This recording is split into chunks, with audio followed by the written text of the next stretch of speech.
well, if you're really into the kayak information, so we got a screen error on this drive that's not clearing. So I've been doing a lot of troubleshooting, and I had a lot of my days. Ended up getting 2 days on the water cut a little bit short. That could have been ended up being pretty good days, but instead of kind of finishing them out, I wanted to go on the side of safety, and also wanted to start troubleshooting. So Old Town is sending me a new drive, thankfully. Should be getting here in Florida, so I'm hoping I'm going to get it in the next couple days. But you know, figure it's always worth an update. I know there's not many people that are interested in this particular kayak with the electric function.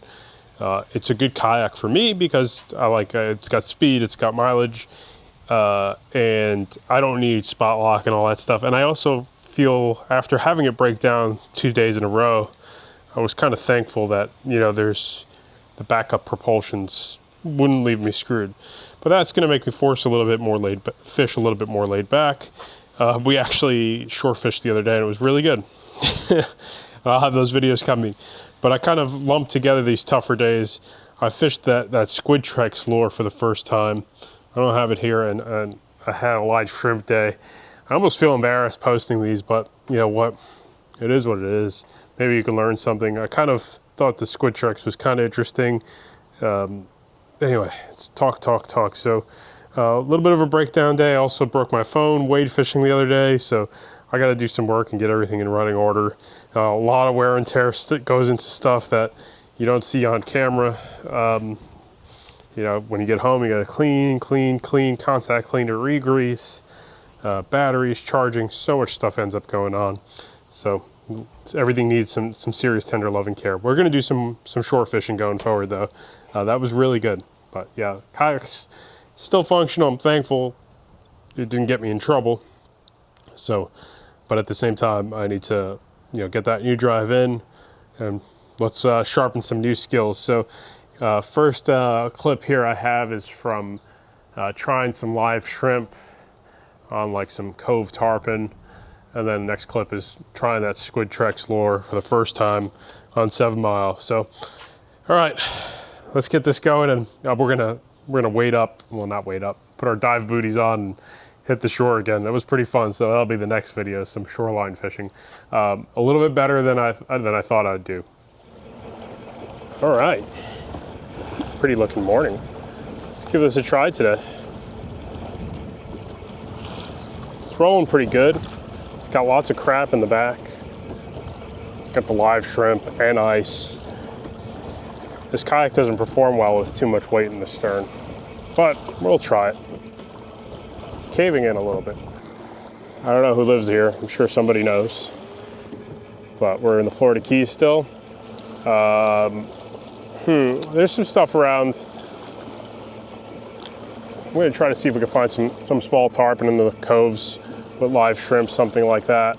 I guess I'm a Shimano guy today too. I brought my twin power out because no more rotate.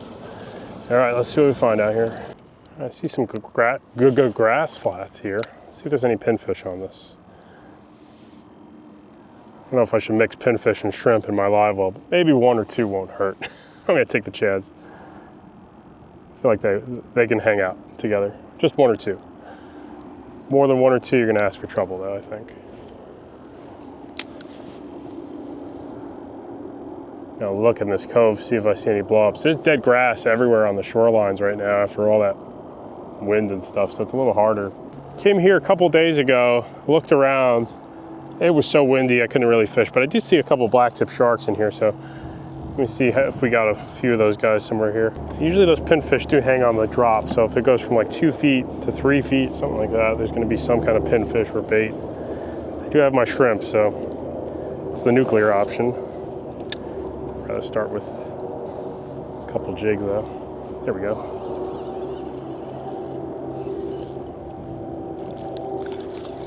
I can't use is that a manatee there?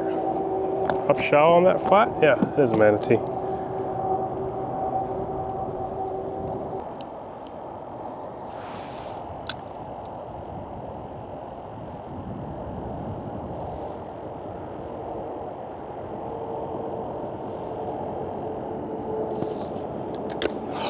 so many barracudas back here. I don't know about those pinfish I'm hoping for. I think barracuda has to be 18 inches minimum size to use, so I don't think that's gonna work. I do have a box of small jig heads here, so 64th ounce. Looks about right. I love these little trout magnet things, they're the best. This ultralight stuff is some of the most fun. I mean, this isn't actual ultralight, but you know, extra light tackle stuff for panfish and grunts and all that stuff. Some of the most fun you can have, especially in the Keys, man, because there's so many crazy fish you can catch. These back areas can be funny. You can have a lot of fish sometimes. This one smells like sewage. Maybe it's that dying grass that gives it that smell. I feel like pinfish don't like this. I think they want grass. Yeah, I haven't had even a follow out of here.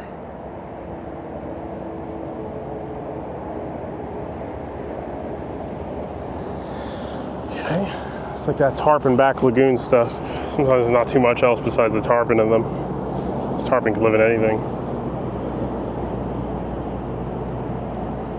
Okay.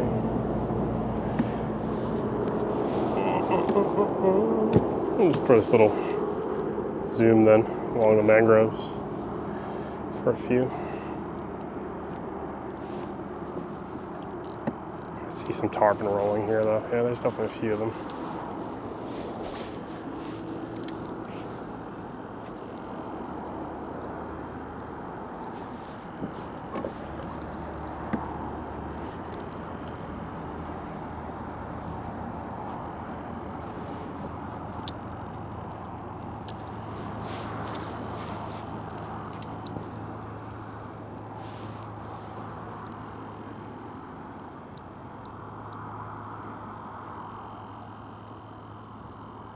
I don't know if they're hunting, they're just chilling.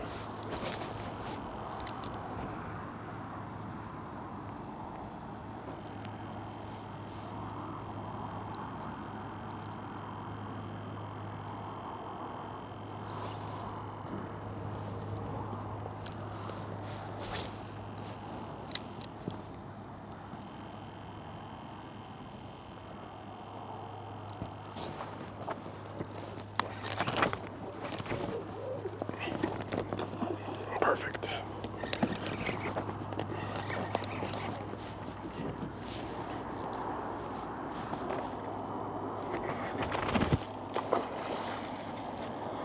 This is a good time.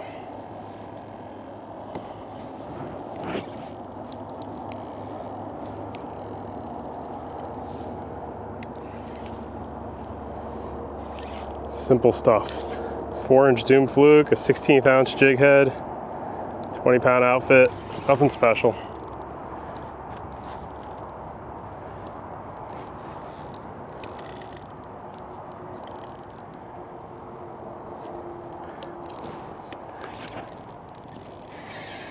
Uh-oh, we gotta keep you out of there.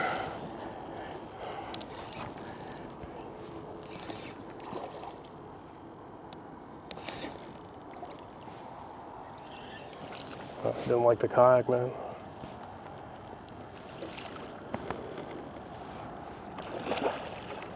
Oh man, let's go, come on, get out of there.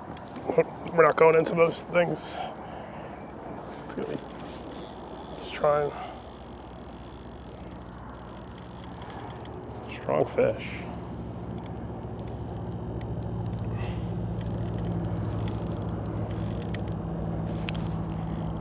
The style of fuego. I don't know if this is the right tool for the task.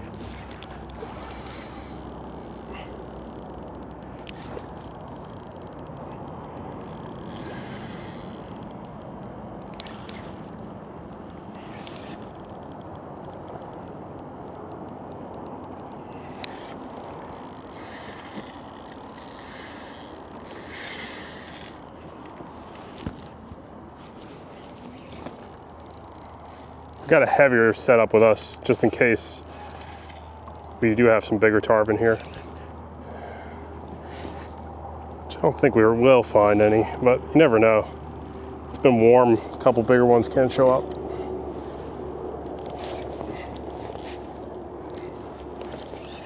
only got like 20 or 25 pound leader on there, so I don't know how much heavier I want to go.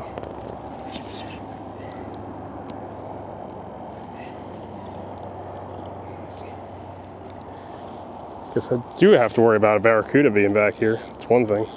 I think we finally got him ready. They have a very weird fight, and they also love going under boats apparently. Oh man, did he just go? Oh yeah, he almost freaking got me in my prop there.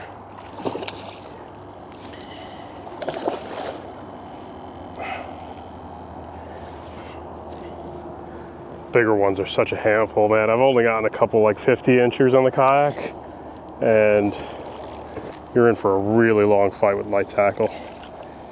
Okay, I think we got you. Please don't jump in my lap and hurt me right now. Hey, got him on the bottom jaw, see him?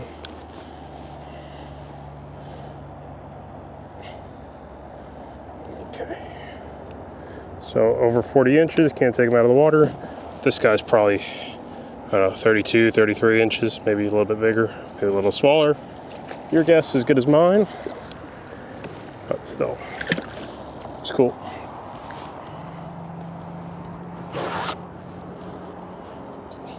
Mini tarpon. Those guys are fun. They're pretty aggressive sometimes, especially early in the morning too. They cooperate pretty well. All right, it's cool. Didn't see these the other day. Came back here, I saw some sharks, but I didn't see any tarpon. But wasn't this warm.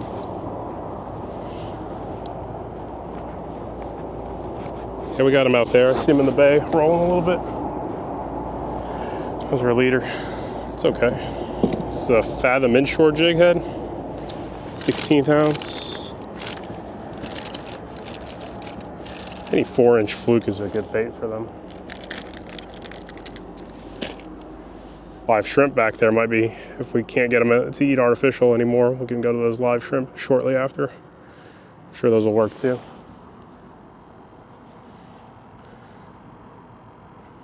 There you go. Like a big gap too, just to really get a better shot at a hook set. That's all this crap I got going on here.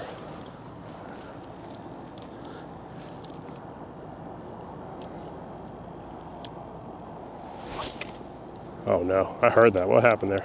We get a, oh my gosh. I think our fuego's done. What is that noise coming out of it right now?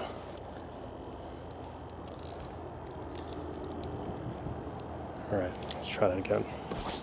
All right, at least we can cast. Oh my gosh, it's so stiff right now.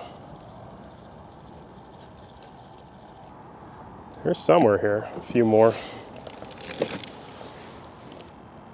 You see them rolling anywhere? I don't. Could be a one and done kind of deal too sometimes. I don't see them. I think one rolled right there on the shoreline. Hang on. Definitely want to stay with where they're kind of rolling around a little bit. Let's see if we can catch some pinfish or anything like that. I did see a shark's dorsal fin come up.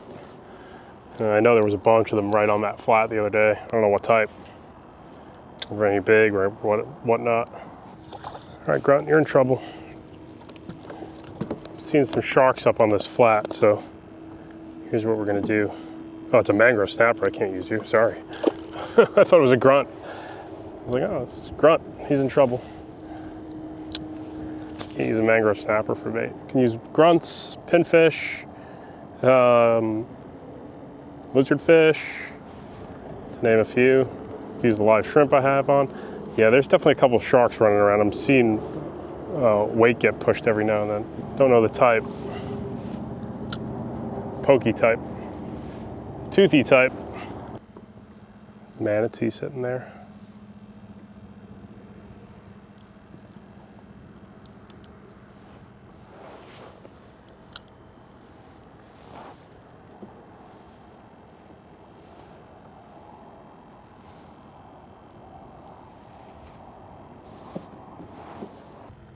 Yeah, there's a shark. Or is that a tarpon? It's a tarpon. School of them. I think I had a bunch of them just right there next to me on this flat. I spooked them all. Those tarpon look just the same size as what I hooked.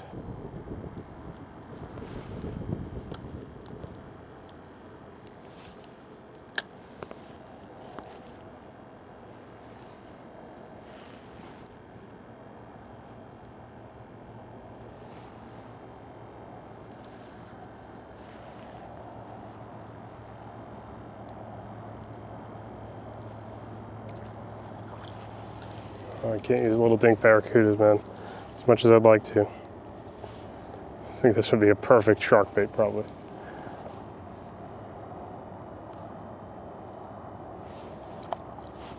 All right, I saw a couple tarpon cruising around that were of decent size. They were like 50 inches, but I was going so fast. I didn't see any sharks or anything after first light, so I'm gonna take a look at one more cove back here and throw a couple lures around. Oh, that's coral. Yeah, I saw a bunch of black tips the other day, but I have seen more tarpon. I got the live shrimp stuff ready, but I cruised over like a pack of like 5, and those were definitely a nicer class of fish, but they weren't interested at all. So I'm gonna take a look up in this one little cove, last cove, and I'm gonna work the whole shoreline back to the house. Yeah, I'm just looking and standing, then not looking, standing, not looking. I haven't even thrown a shrimp yet. I haven't seen anything worthy of throwing a shrimp at. So, shallow banks and stuff like that. Structure is very subtle, right? It's current and points. You don't see much though, like, so this will be tricky. But where there's a little bit extra rock and current, there's like a dredge hole there, swimming hole, whatever it is. Get a lot of deep cuts in the backs of the corners and stuff, but it's like they're spotty, their life in them. I was throwing like that ultralight and I was barely getting bites. It took me like an hour to get a pinfish in one of those holes, so just gives you an idea. It's real windy too, so can't get out too far to cruise. Got to stay kind of close, and sure we'll find something up on these mangroves here. It looks pretty rocky from here, so always good. And then there's like 2 or 3 other coves I haven't hit yet, so let's see what we got here. Ooh, old. I felt all my hips and all that stuff just go cook, cook, cook. Barracudas are gonna be here everywhere, aren't they? Especially in these trees and stuff. Let's keep going.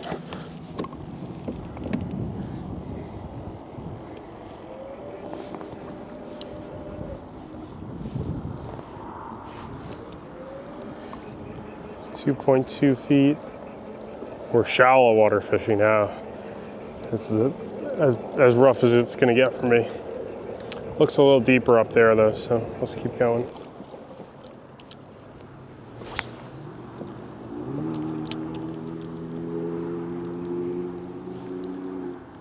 That's gotta have some fish. It's like a break, not quite a break wall, for break wall meta flat. Yeah, there's gotta be some fish up against that.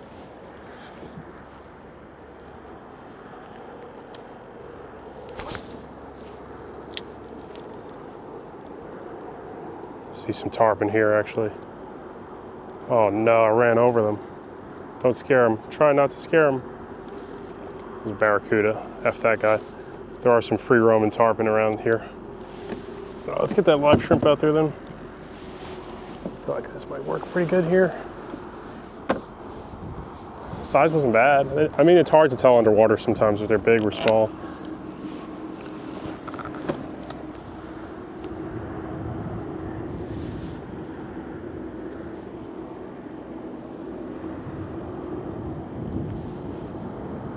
I think they should eat this. Maybe not.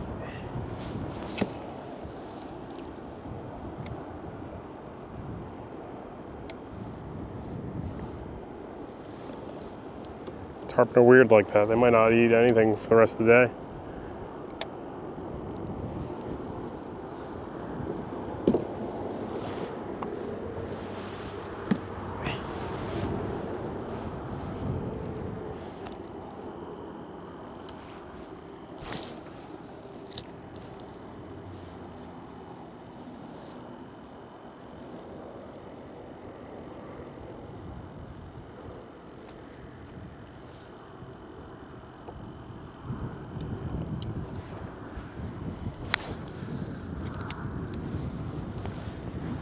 They're not that spooky of my kayak. Like they jolt away, but they don't look terrified of it. Like you'd expect, you know, they're not like blasting away that they're gone, but they might not eat after seeing one or getting pushed around like that though. Little barracudas are terrorizing my shrimps, I think.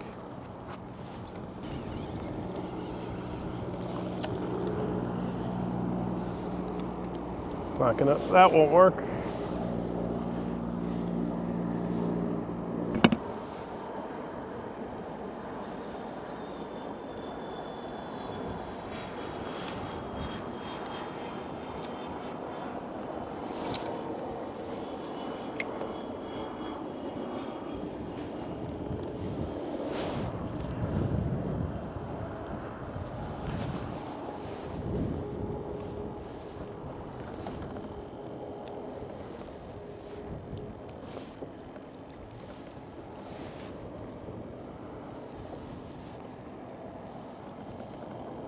Or barracudas, aren't they?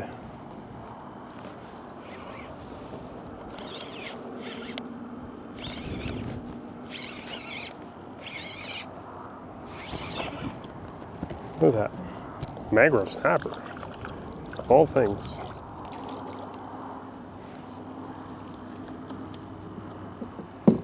And he swallowed that circle hook. Of course he did. All right, they say when you know, they hook them deep, you're better off cutting them. Man, that's why I hate circle hooks, man. I feel like you have, it's even worse with snappers than it is with regular J hooks. I don't think that fish might have been 10 inches, honestly. Maybe I should have kept him. I wasn't sure how big he wasn't. Okay, got my live shrimp out here. Let's try again. Let's try up in here.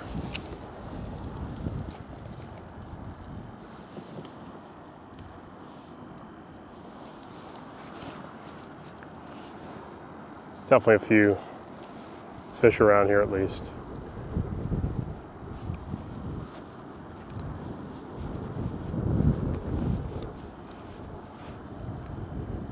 I feel like tarpon move a lot though. They do seem like they're pretty much, not always moving, but moving quite a bit. I don't see them ever laid up on the flats. They're definitely swimming around.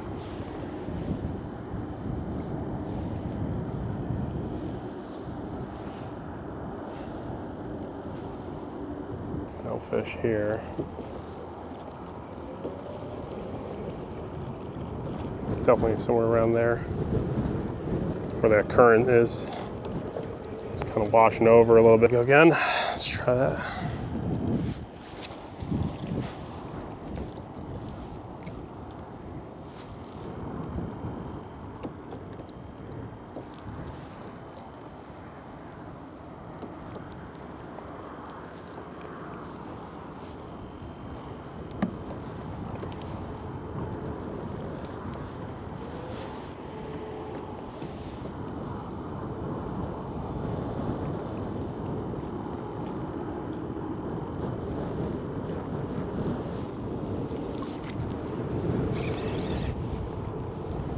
Mangrove snappers here are not, I wouldn't say surprising, they're just, oh no, it's kind of like, oh no, there's mangrove snappers here.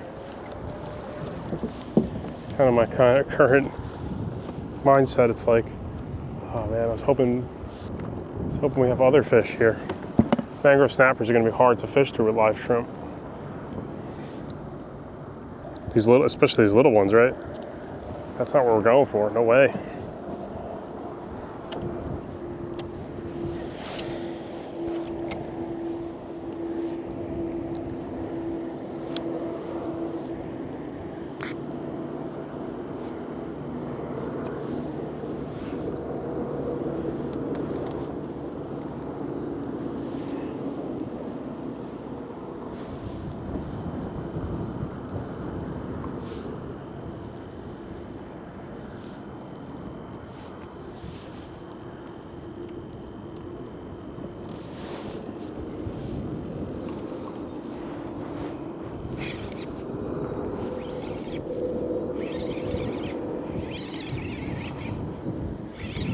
Barracuda for sure.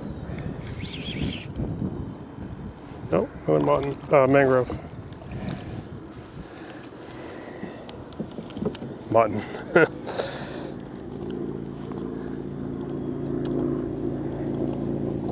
This guy's not that small, at least.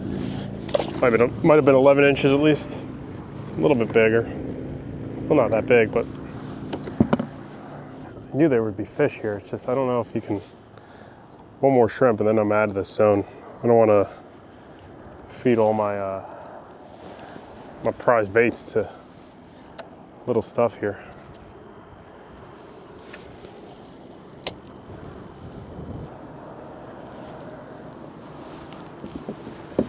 Now let's take a look, see if we see anything. There's a lot of like mangroves on this flat, I think. They're killing my shrimps like crazy. That was a barracuda. Man, let me go get my shrimp, my float back too.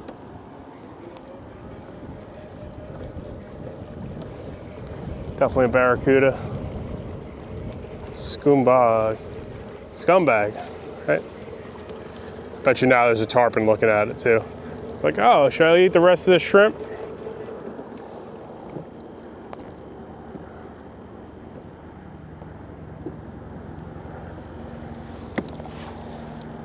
Oh, it's just a float. Yeah, that barracuda stuff's gonna be tough then, okay. After that, I'm just gonna keep going then.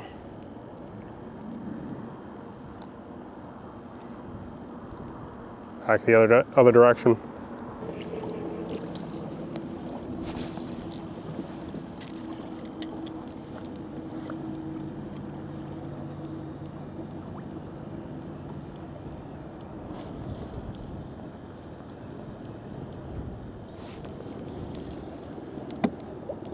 Some tarpon there, I think.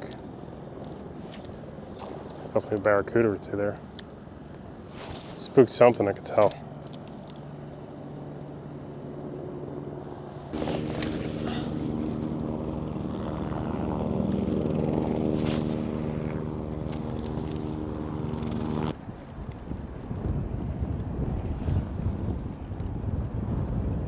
There's so many barracudas here.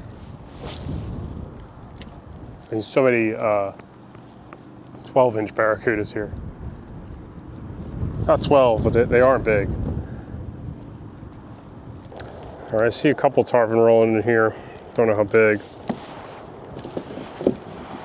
or how many or what else, but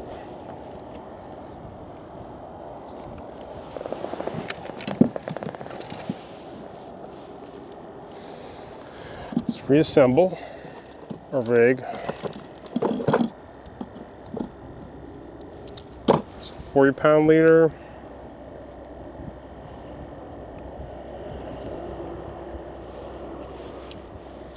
These barracudas are tough to get through, man. I like the big one. I got no problem with large barracudas. Little barracudas are stressful.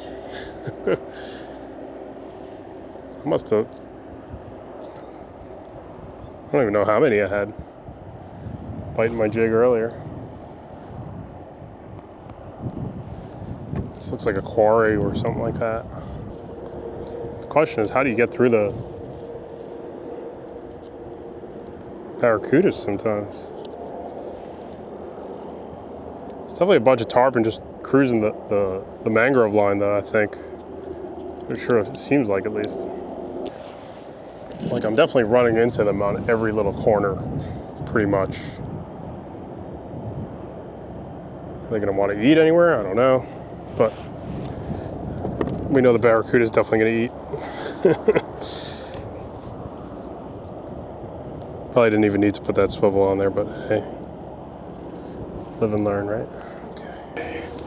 Wonder how much they're moving. Are they just kind of running and zipping around? And they're like, I saw one roll, and now I'm wondering if I'm out of it already. They run over the flat and they're on the next spot already. It's possible. Oh, there's a couple in here, okay. I see two rolling here. These don't look that big though. It's okay. I probably shouldn't even give up on the artificial.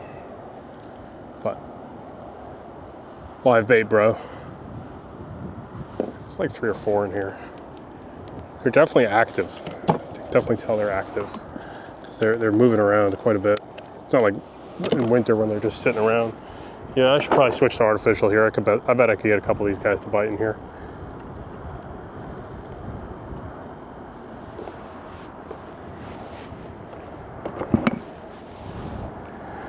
nice to hook like a 60-incher and get a shot of him somewhere here, actually, believe it or not. I just realized I got a pretty good spot to hop out and get a nice photo. 40-pound leader, I hope this holds.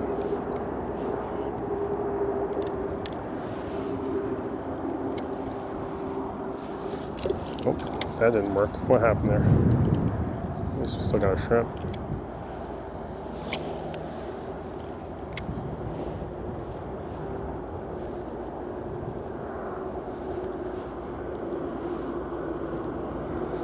What's the last thing I should do here is probably rig up. No, I got a Rapala. I don't want treble hooks for these things though.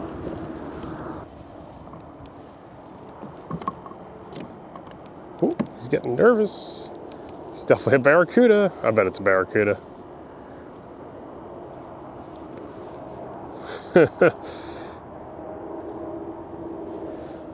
gonna be a barracuda.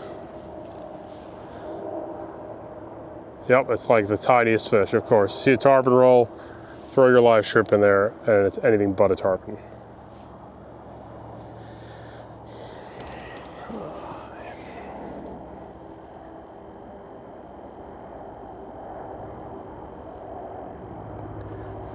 Is that live shrimp dead, though? Is the question. Probably.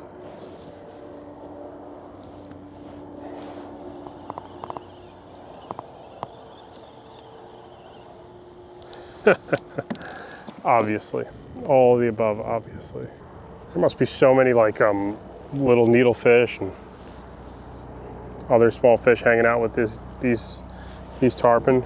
Probably just follow them around too. So catching one is gonna be hard. Really hard is my guess.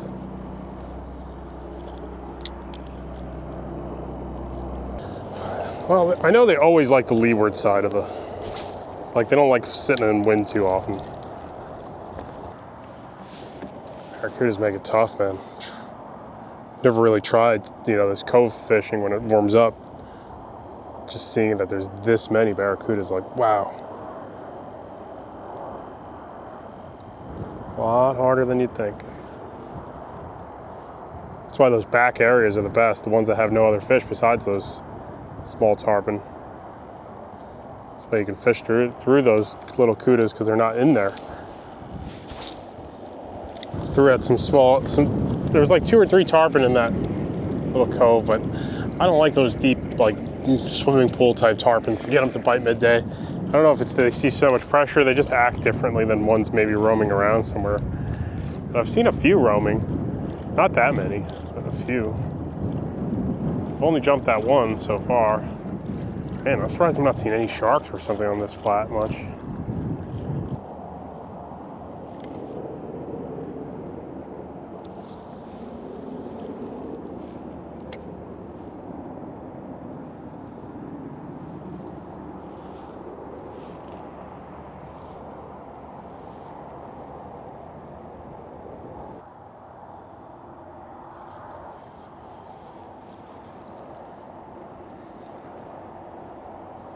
Seem to move a lot.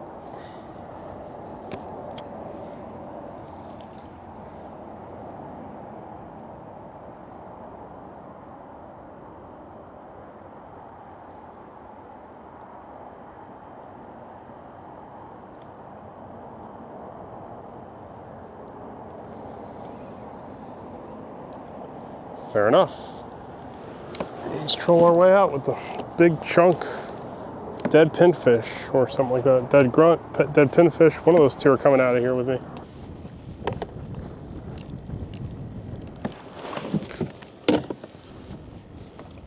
I see a bunch of sharks here now, actually. I do. I don't know why none of them want to eat my chunks though.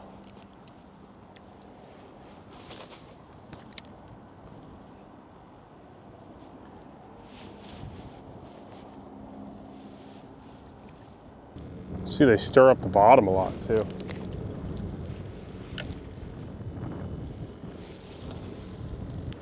Yeah, you always kind of assume sharks are pretty cooperative, but not always, it seems like.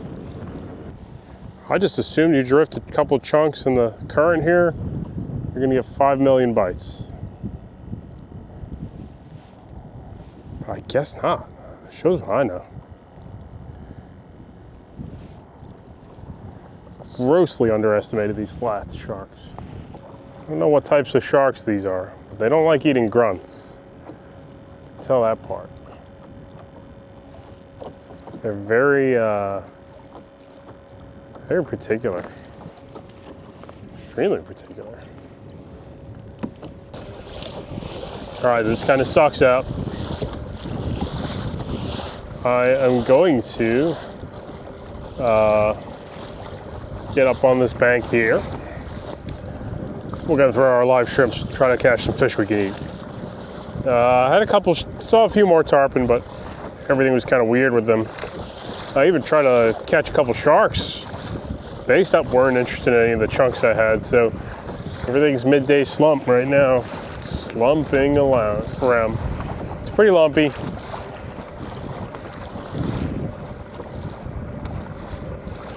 Should be able to get on that dock and hopefully catch probably 2-3 docks that should have snappers on them. I was hoping that I could get some black tip sharks or something out here. Nothing. We gotta stick with the bridges for that stuff, I think. So, all right, let's head up there. All right. Looks like a good spot to throw my shrimps.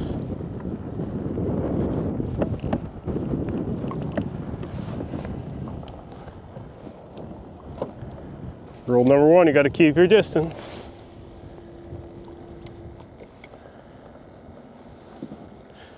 Should be something there.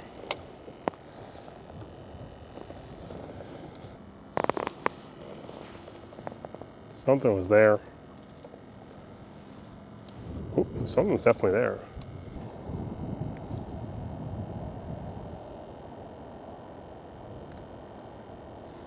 Through the horn.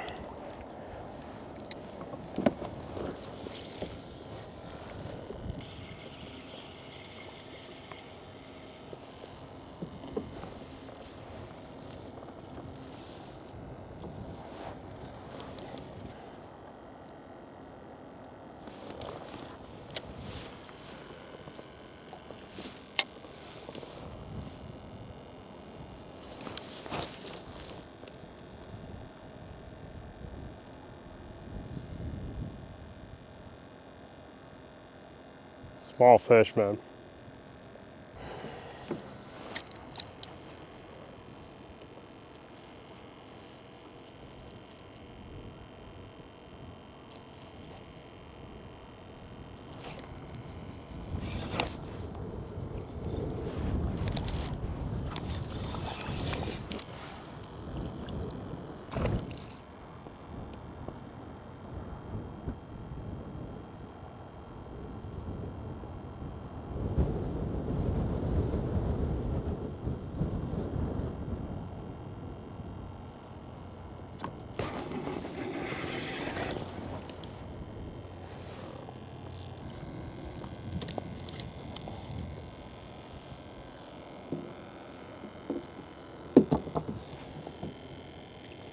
Barracuda on barracuda crime.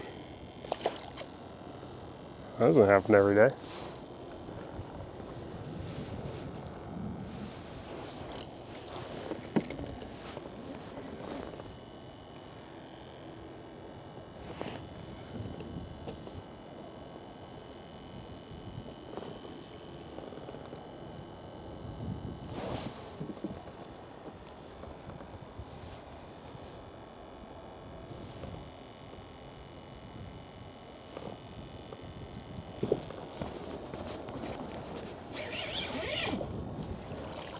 Damn, there's so many of these things here.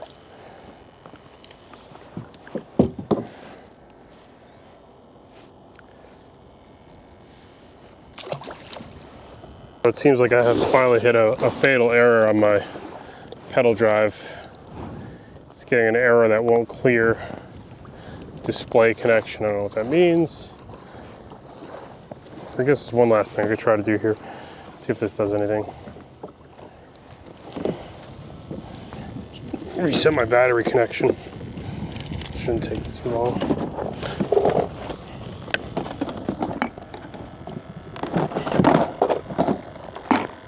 Even with all this crap on my kayak.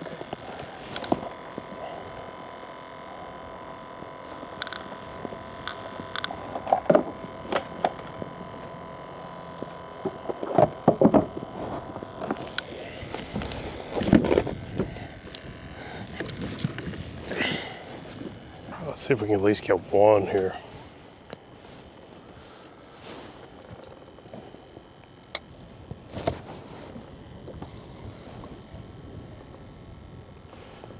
Another barracuda.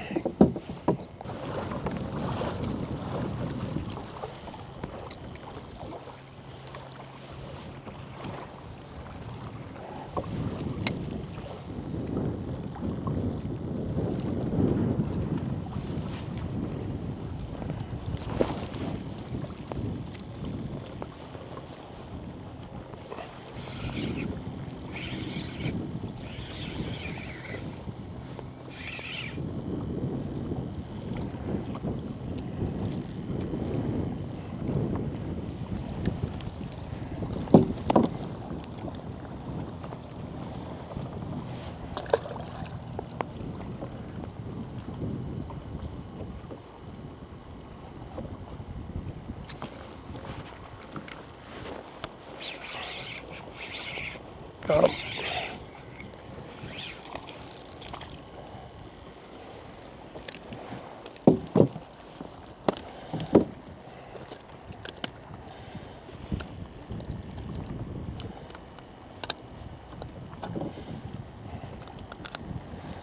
There you go.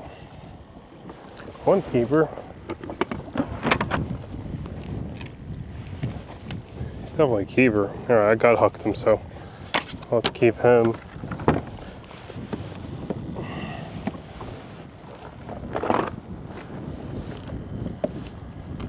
Got this chunk of pinfish we can get going too. Okay, I got some issues with my pedal drive, so I have to kind of take it a little easier than I have been. For some reason, it's intermittently either overheating. Something's going on with the screen that it's causing it to lock up. So technology, it's a newer technology, etc. So I got over here at 7 Mile Bridge today. I want to just fish here a little bit, not crazy amount of time, but a little bit of time, I think. I don't know. Is this the viral? Call it a viral lure or a semi-viral lure? It's a popular newer lure. It's a Squidtrex. I've never fished this before, but like, check out that cool looking starfish. I'm gonna fish it kind of shallow today. It's been warm, so I know the sharks are back for sure. So I think I want to really concentrate on, 6 to 8 feet of water. I feel like that'll be a good move for me. I've had some luck doing this so far. I have a good metric too, right? Probably a typical day of fishing around here is going to be 3 or 4 good sized mangrove snappers and some jacks, right? But it's been warmer, so I think there's been a change in the bite a little bit. So we'll see what bites. That's it, all we can do. But yeah, I'm gonna fish a little shallower along some sandbars and stuff like that, as we're starting off here in 3 feet of water. Hoping we're gonna have some life out shallow. And going shallow, I should avoid a lot of sharks. It's generally how that goes for me. The shallower I fish, the less sharks I interact with. I just whacked the bridge with this thing. Let's see how durable they are. One of them I tied on the other day and hit a pile, mangrove from land that had to crazy glue it. So we'll see. But I do like seeing how these things work sometimes in general. I feel like these things should be jack magnets. But this is the 1/4 ounce one. This is the lightest, I think the lightest one, one of the lighter ones.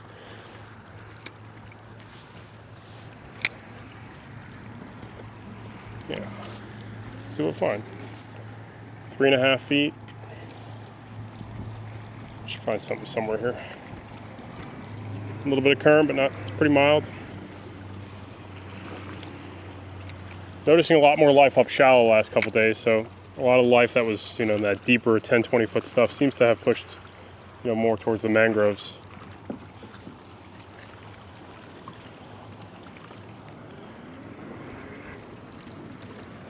Wow, I'm surprised we didn't get a jack yet. I feel like jacks happen quite quickly. First 2 minutes of breathing, I'm catching a jack.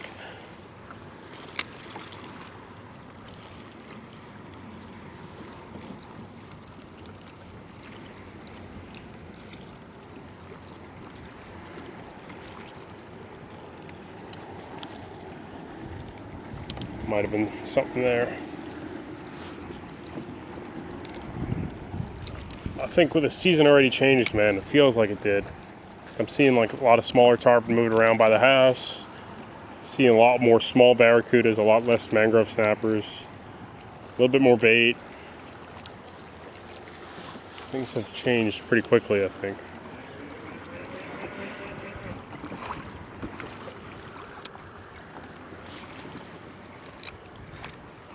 Seen a lot of this smaller glass minnow size bait, you know, size of a fingernail or so.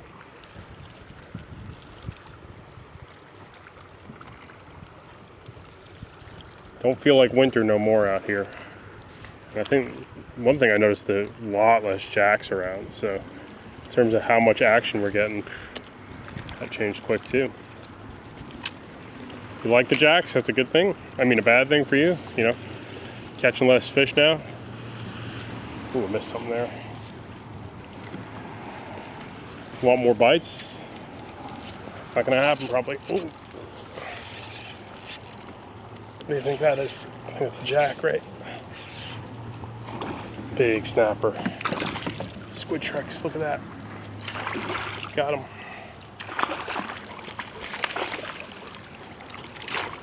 Nice. Need a couple fish for the table.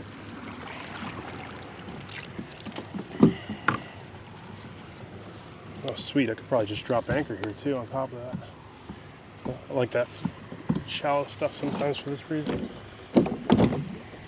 Get my stuff organized. It'll at least slow me down, right? Okay. Oh no, I think I broke my anchor. Didn't hold up that well here in the Keys. All right, that's the first Squidtrex lure.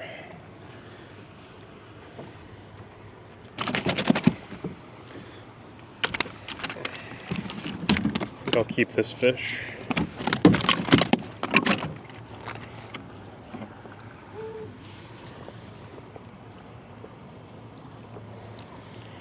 No, he's not as big as might have been hoping to see, but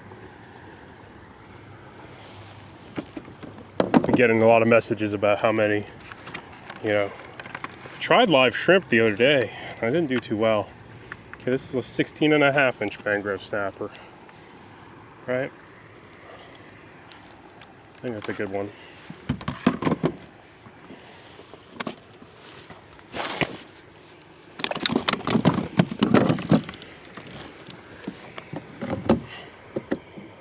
All right, we're gonna focus a little bit more on the goober shallow water bite, so we can fish light tackle and not get taxed away. But yeah, that's it. A little tiny squid lure. I went with the smallest size, thinking that would work well for mangrove snappers, just in case the jack bite was going to be tough here, as it has been. So I keep probably like 2-3 fish, and we'll see.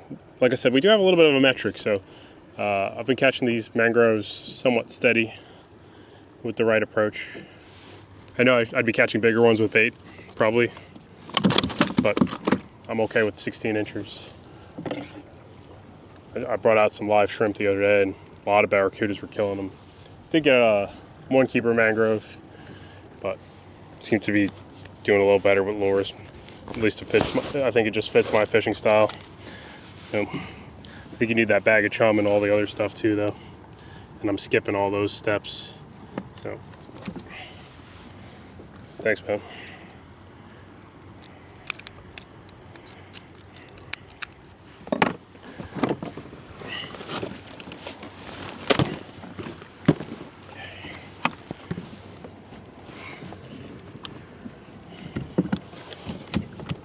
Oh, I think I broke this thing.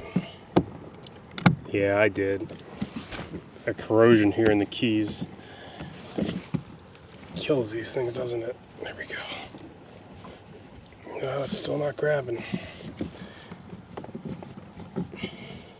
There we go. I gotta clean that thing off. It is a nice little contraption to have. Slows your drift down pretty quick. It's called an anchor wizard. Mounts on the rails, and then you just put a plate or something like that back there, and you're good to go. All right, that's my first 10 minutes. I gotta Good sized mangrove. We're gonna stick shallow, like I said, though. I think that's gonna be the bite I focus on today. It's been really warm, so I know there's sharks around. A couple people saying there's hammerheads around too already, so I want to avoid all that stuff, I think. Not sure how I managed to clip that off, but I did. Okay. So there's actually quite a few these like little squids in the Keys. So it's not like an unusual. Oh man. Okay, just if you want to know about hardware, that split ring did open up. That's okay, I don't need the split ring. What I'll do instead, so if you're in this situation like I'm at right now, you want to use a split ring, or your split ring opened up for whatever reason, because apparently you're fighting fish too hard, or the hardware is not good enough, whatever it is, right? It's usually user, it's always blamed on the user, right? Just like everything in life. It's never the product, it's always the user. I'm going to use a loop knot instead, right? That'll be just fine. Yeah, sitting on these flats is a lot of fun though. Okay.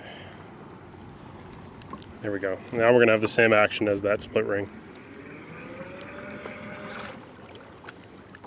I see that Salt Strong's using like, I don't know if they're suggesting it, but I ended up in my suggested feed using braided line instead of split rings. I'd really advise against that, except in very specific situations. Although I haven't watched the Salt Strong video on it to give you the full critique about that technique. It seemed like it had a red flag or two for me. Okay, let's get back on the bridge here, see what other bites we can get. Got ourselves one mangrove snapper right away. It's a decent start.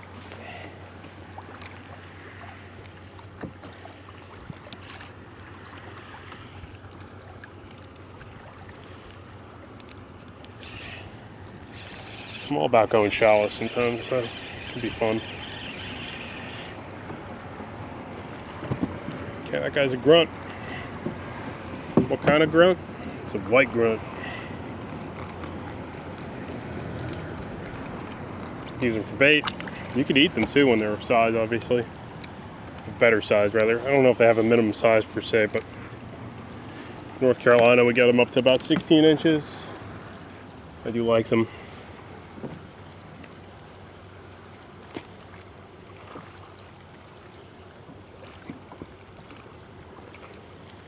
It's enjoyable out here though, especially today. We got a little bit of southeast wind. What happened here? Wrapped up my jig.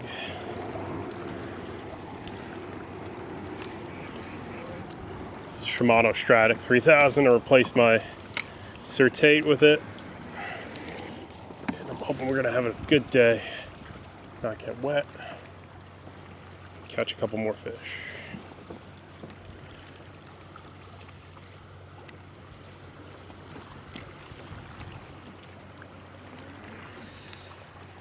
Fish can be anywhere though, it doesn't matter.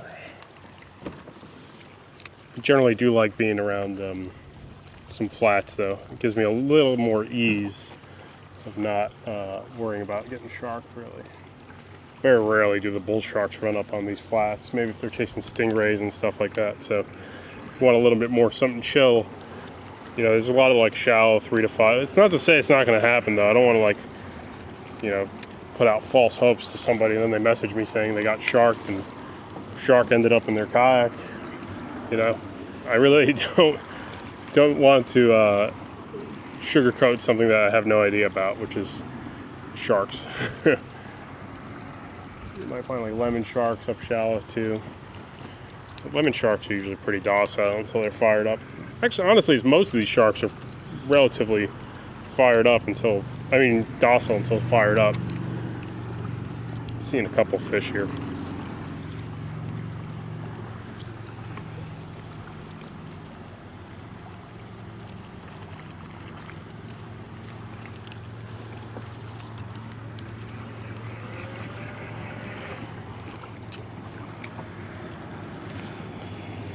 Surprised we haven't had a jack yet. Wow.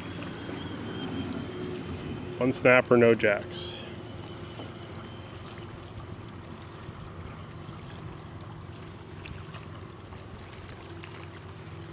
Jacks must have moved off with that cold weather and not come back or something. They're in very specific areas now where there's more bait. I don't know. It's hard to say sometimes what's going to happen.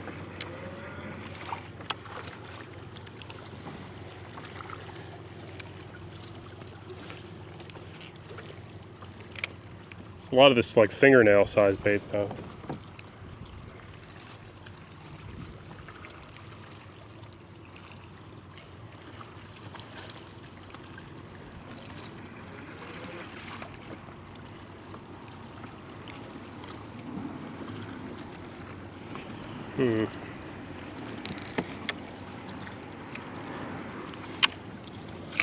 Uh-oh, what happened there?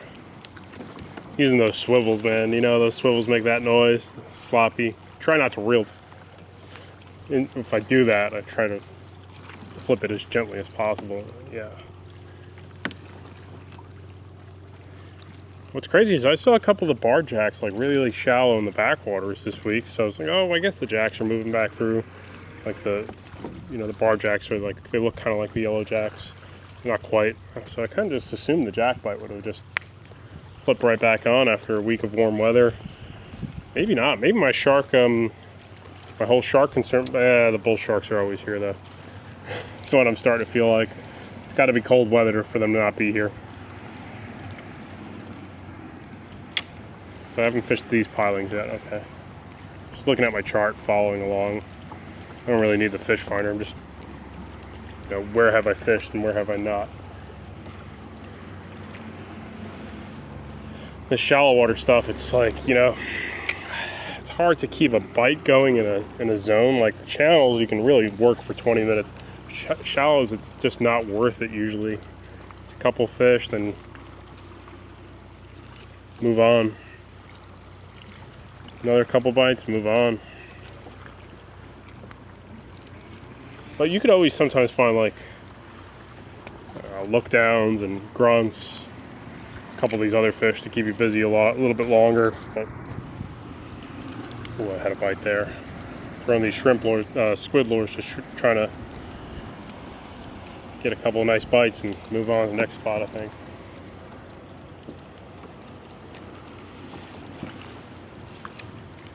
So this is an incoming tide. 3.5 feet here. So the thing is, the fish are kind of facing against the current for the most part. So I should probably do, as I'm working my way back around, I'll do another pass, with my jig drifting with the direction the fish are facing. Right. So right now, what you're doing when you're casting with the current, what you're trying to do is, if there's fish here, you're trying to throw your lure past them and hopefully have them turn around to grab your jig versus orient to the direction they're actually already facing to get that bite. I know that sounded really weird and abstract, and it didn't make much sense probably, but it made sense to me. Wow. Like I said, you're trying to get that fish to turn around to attack your jig. Yellowtail here. The other thing is you have to recognize what's a good area to catch a fish with a lure on, right? It's something with just the right amount of current. Too fast, you're going through there too quickly, and you're not going to have that presentation that you might luck out on, right? It becomes a bait only game, or very specific fish only can be jigged. Versus here, where I have just enough current at 1 mile an hour. You kind of just feather along enough, and then boom, we're in an okay situation. But it's too easy to just, get yourself into the zone that's, you're wasting your time, or you might just catch jacks. And it doesn't even seem like there are jacks here today. Depends on your mood with that one. If you like hearing that or not. And there's some islands I could try. There's definitely some different stuff back into the Gulf I haven't tried.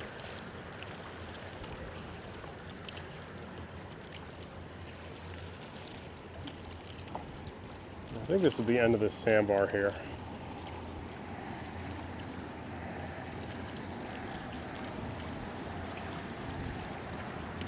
All right, I think what we can do next is now we did that drift through there. Now we can work the front side of this a little bit, right? So we got one nice mangrove working the back. See how rough this is. Is it real choppy? No, that's not bad. I think we'll be okay. Not deep. We'll try to avoid that deep water today. My current attitude.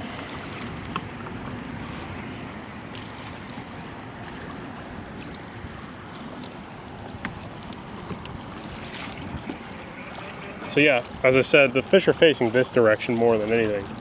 Not so much, you know, they're facing with the current. The osprey knows. He confirmed me.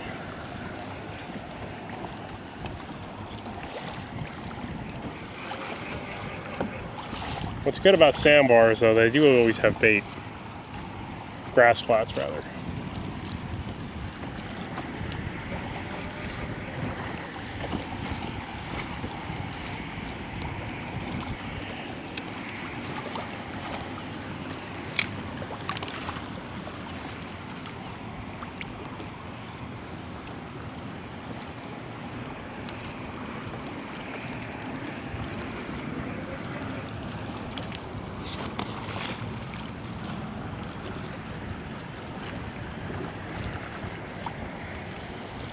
Surprised I'm not seeing any bigger barracudas yet. I've heard that they really start to show up when weather warms up again.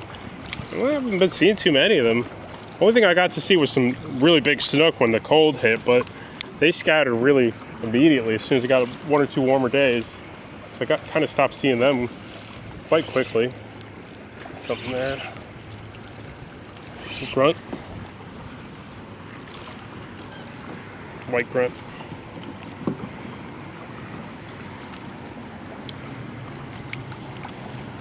It's got a little bit, looks like he's been rolling around in the mud. Yeah, the only thing is these hooks are gonna be such a pain.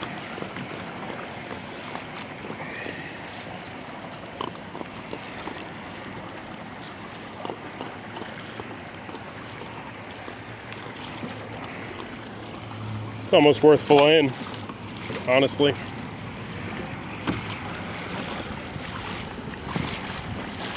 So I've gotten to try, all the grunts now. I've never tried a Key West grunt. I've tried the Sailor's Choice, and I thought those were really good. Sounds crazy, but they're good. I had something as soon as I got down there. Yeah, this fish here. The grunts, aren't they? Yeah, it seems like there's a big body. These guys can be in schools of over 100. It's really important to keep that in mind, I think. Very, very large schools at times. So.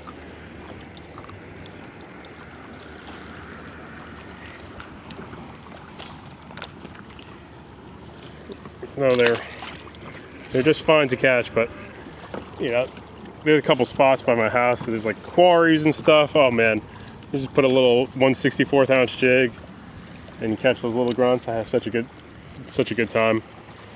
Don't let anyone say that. That's what Jeremy Wade does these days. He microfishes, and after reading that, I was like, man, I could do that. I like fishing for these little fish. I as well have a good time microfishing these days and doing all the little silly fish.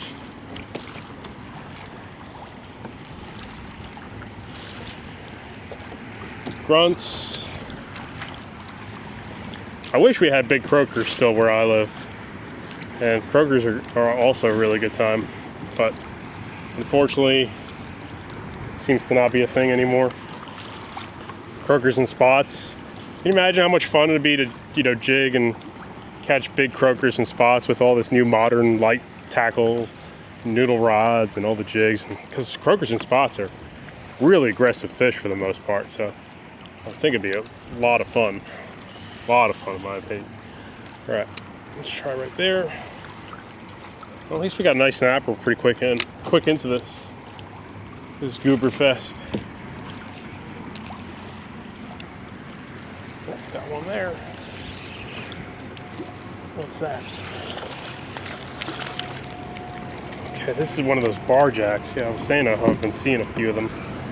Apparently you shouldn't eat them, according to a couple people commenting. Oh no, broke off the first hook, see?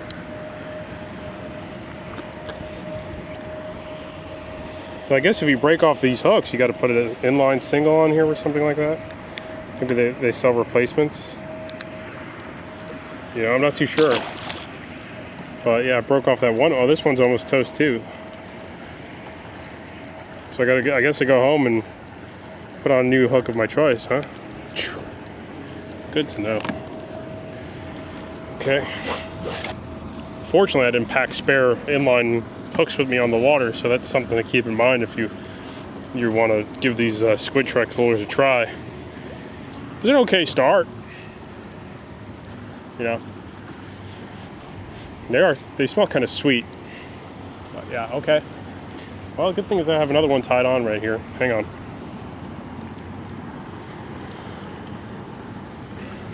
Have to get that.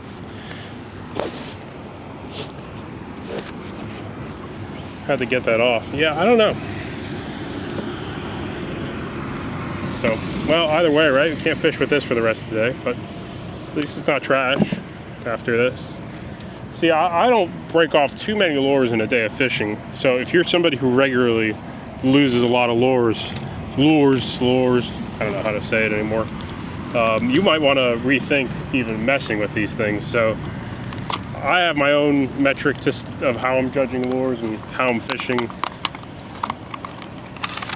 You know, you might have your own.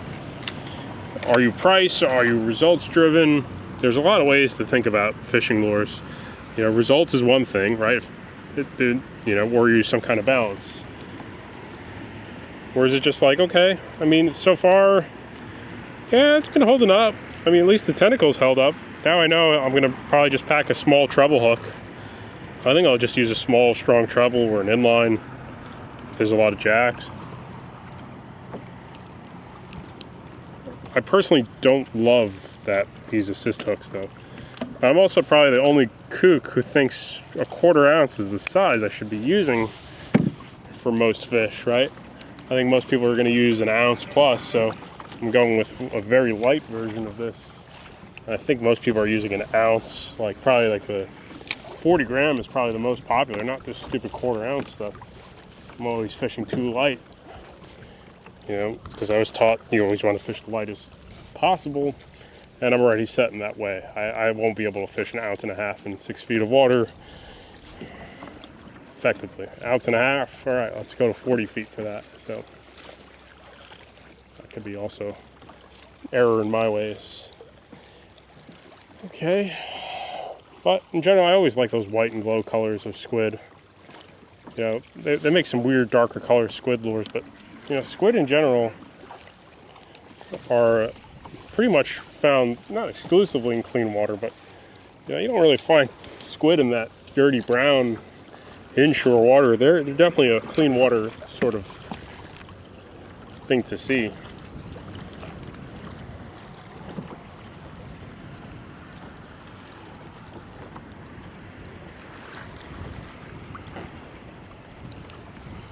Where's my man Rich? I need Rich around, because if Rich is around, I'll go over this whole 7-mile bridge with him.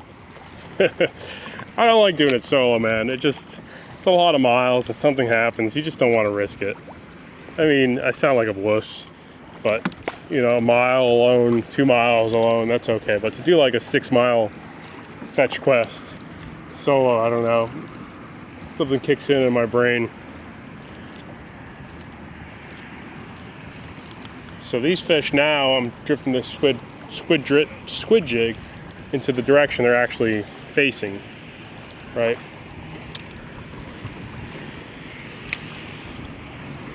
So they're facing the current as I'm rolling this jig through them.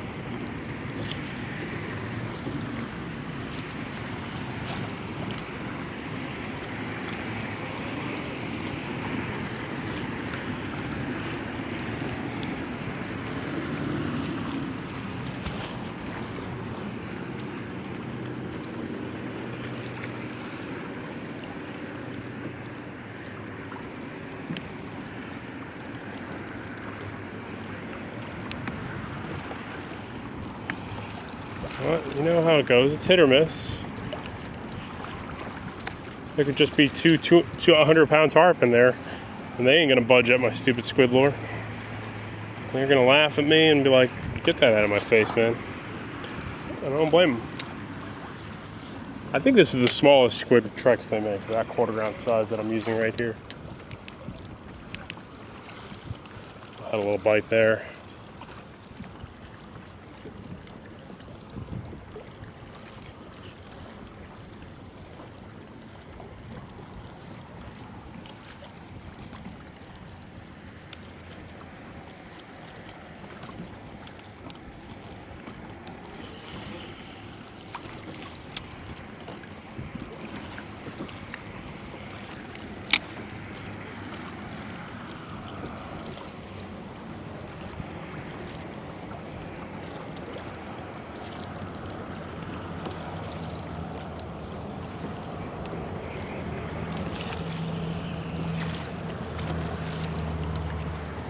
First day the grass hasn't been that bad, I just realized.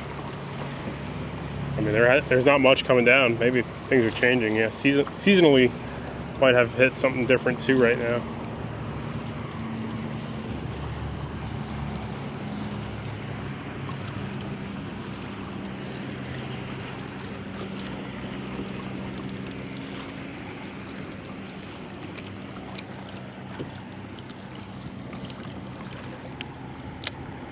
Seven feet.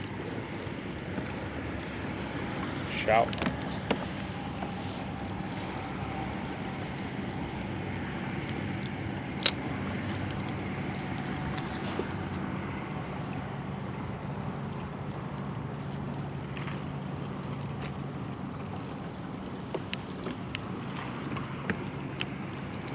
Pretty quiet though, man.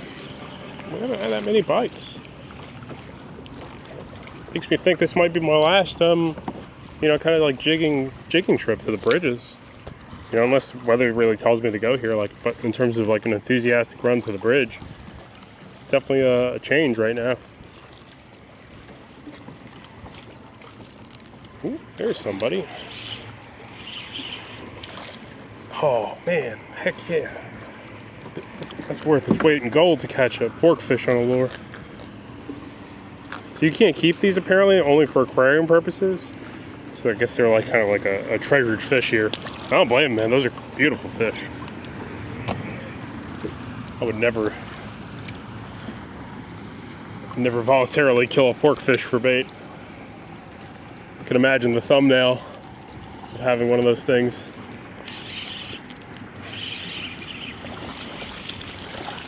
These guys. So these guys seem to have replaced the yellow jacks. It's barjack, he gone. But they seem to have one moved on. Man, those hooks are fragile. I don't know. I just swung that fish in and it popped off.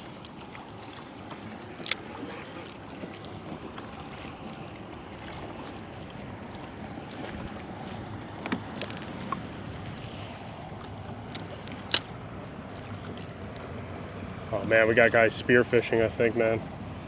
Are they snorkeling? I don't know what's going on. I don't know how close they want to get to this bridge. Damn it. Gotta give those guys some room.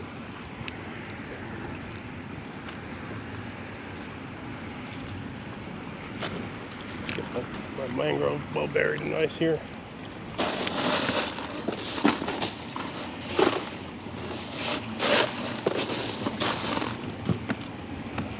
Bummer, man. It is a weekend, so I shouldn't be too surprised, but I thought I'd be able to fish shallow myself a little bit. We'll see, maybe they're not going to come all the way to the bridge though.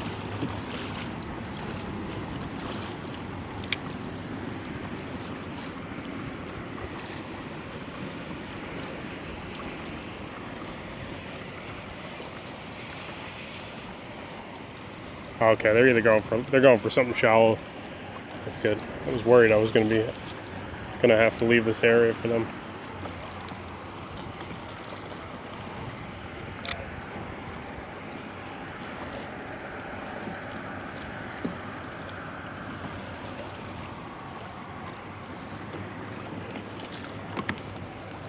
So the barjacks stick around. I guess the yellow jacks leave based on cold weather and whatever fronts move in and out.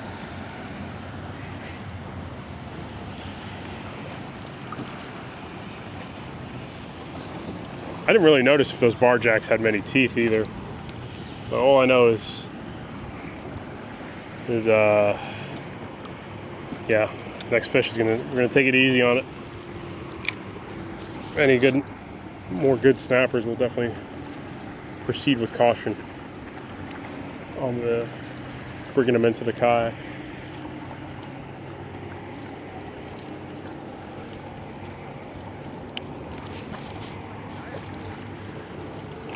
Not seeing much life though. It is like pretty quiet. You know, I'm not seeing too many little silly fish move around, etc. Throw these. I feel like these squid lures would attract a lot of stuff right away.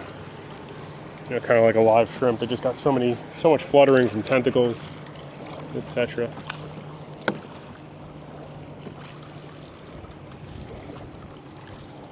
Heavy junk fish magnet, right?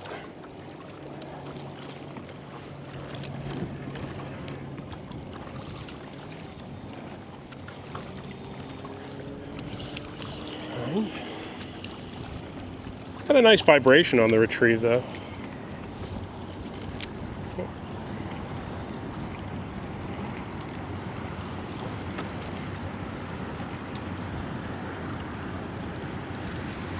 I can't imagine how much fun it is to just go through the whole, you know, there's no good landing spot on the other side of this bridge.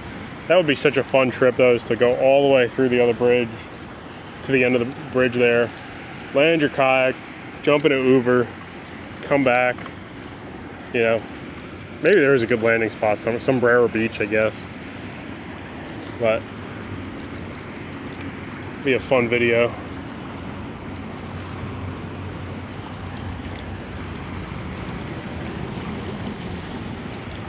Just one mangrove so far.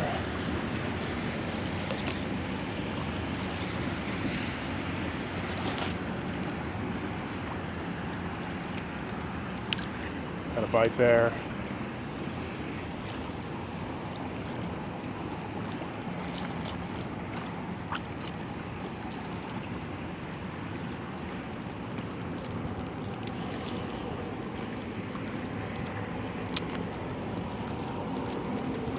I love doing this though, man. Just fishing the light jigs on the bridge, just popping along. You don't know what you're gonna hook. Is it gonna be big? Is it gonna be small? I mean, it's mostly small, but there's plenty of big stuff to see here. If you want to see big, you'll see it.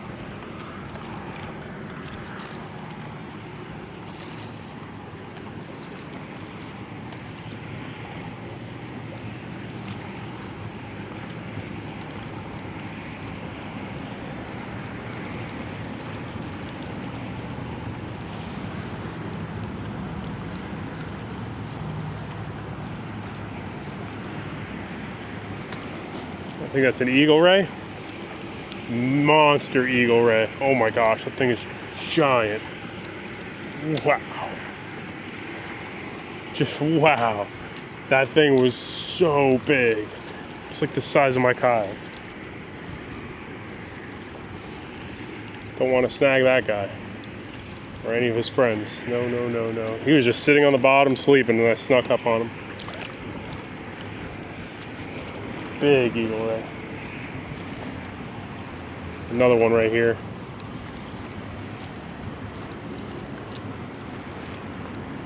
Get out of the way, man. It's your ocean. Rather, I need to wait for you to get out of my way. That was a big eagle ray. The second one. That other one was a little bit smaller, but wow. Really cool to see those things though.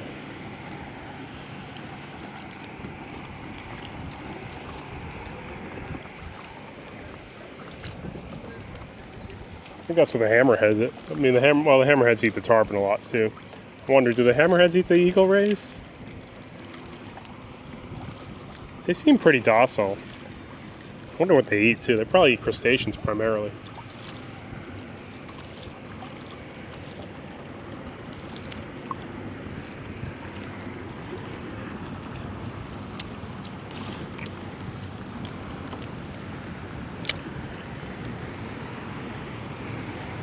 sometimes I'll be in a school of like 6 or 7 of those things, but they're really a little bit more nerve-wracking when they're jumping up.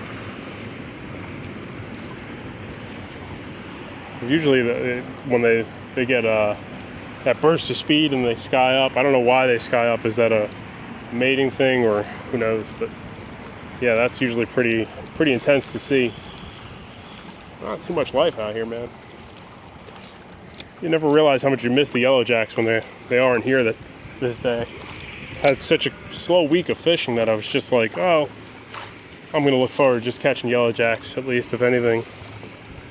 And I'm like, oh wow, they're not here either. I know there's a couple of jack crevalles around and stuff like that, but you know, it's not really what we're going for. But what I like about them is they just fill in the gaps on a slow day of fishing, or just a day with lures, like how I fish.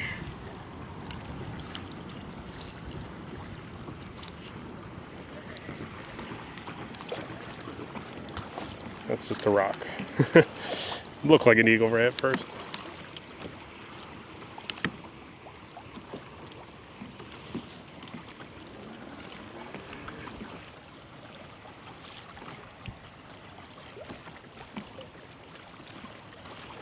Crazy. Yeah, we hit what, 5-6 pilings with nothing doing right now. A couple more. Up to the tree already almost.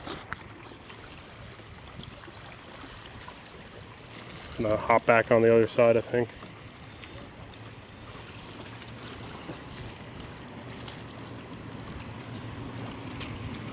Stuff's all kind of fussy, right? Moon phase on a bridge. What kind of bait around is around.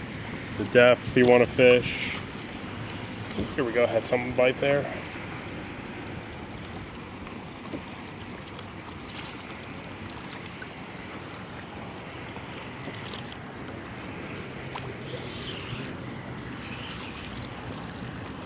Seems to be a newer arrival is these smaller yellowtails as well. Wonder if that's also seasonal. Get a lot of small yellowtails showing up. I do have a question. I have some frozen snapper racks in the house. I was thinking about using them for sharks. I don't know if the blacktip sharks are leaving already.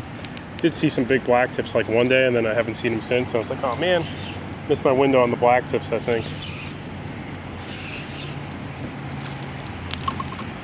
Grunt hunt.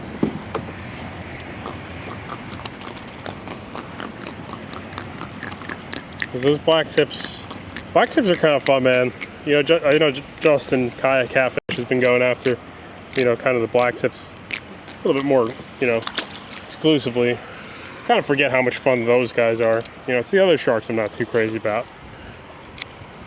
The only thing is, you know, handling the shark at the end is always hard. You know, it's always nerve-wracking. You see these freaking power lines, they're sizzling up here on 7 Mile on all these bridges. Make that, those sizzling noises, you're like, whoa, oh no. Surprised we haven't seen a barracuda today either. I saw one big barracuda this week. He came out under a dock that I caught some big mangroves at, you know, maybe a week ago now. But I haven't seen any other ones yet. I gotta do some more backcountry stuff too again. I've just had like I did it this week and it was just very slow. You know, the mangrove snappers weren't that big. Got one red drum. And yeah, just the action wasn't very good. Until I started seeing sharks and I was like, oh, I should probably just fish for the sharks in the backcountry. I missed that fish.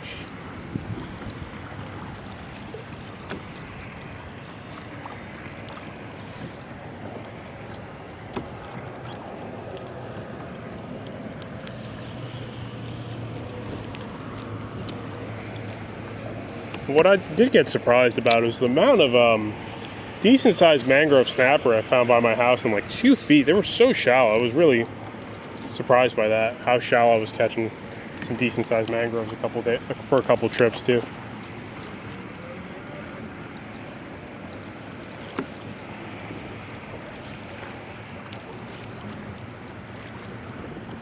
So yeah, I just did the front side of all these pilings. So the front side just gives what, a couple of small yellowtail, those bar jacks, and that's it so far. I'll work my way to the end of this old bridge. There's so much stuff I haven't gotten to see, you know, channels and humps and areas. There's more fish that's set up, I bet.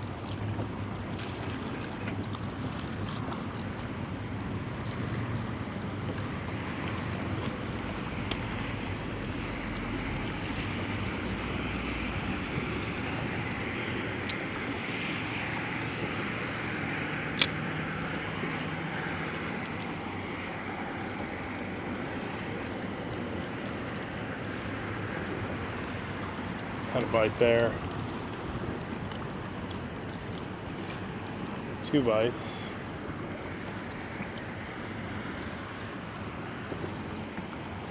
A couple bites, nothing stuck.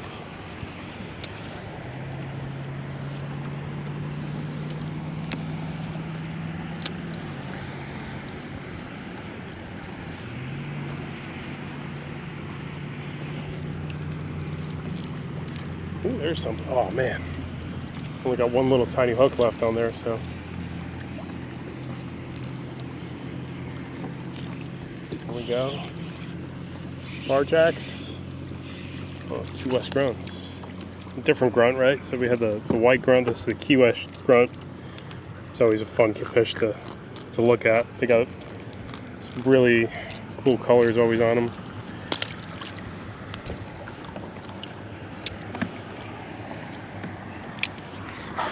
Just good fun.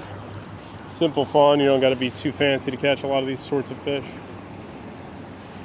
Pretty reliable usually.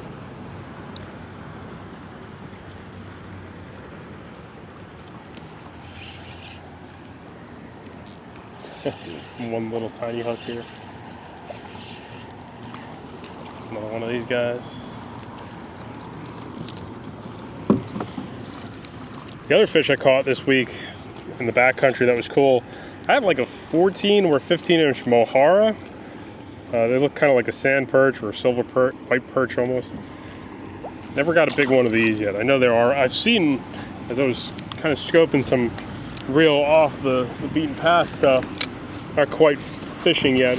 I did see a few larger ones of those guys. I'm talking maybe 15 inches tops. Very nice size ones. They wouldn't bite like these little ones are. This size white grunt seems to be very aggressive. Key West and white grunts seem to be really aggressive, but the larger ones showed some interesting signs of caution. All right, here I can see there's like definitely some spots to get hung up easily on this bridge. Some broken up concrete and railings here. But that might be still a good thing.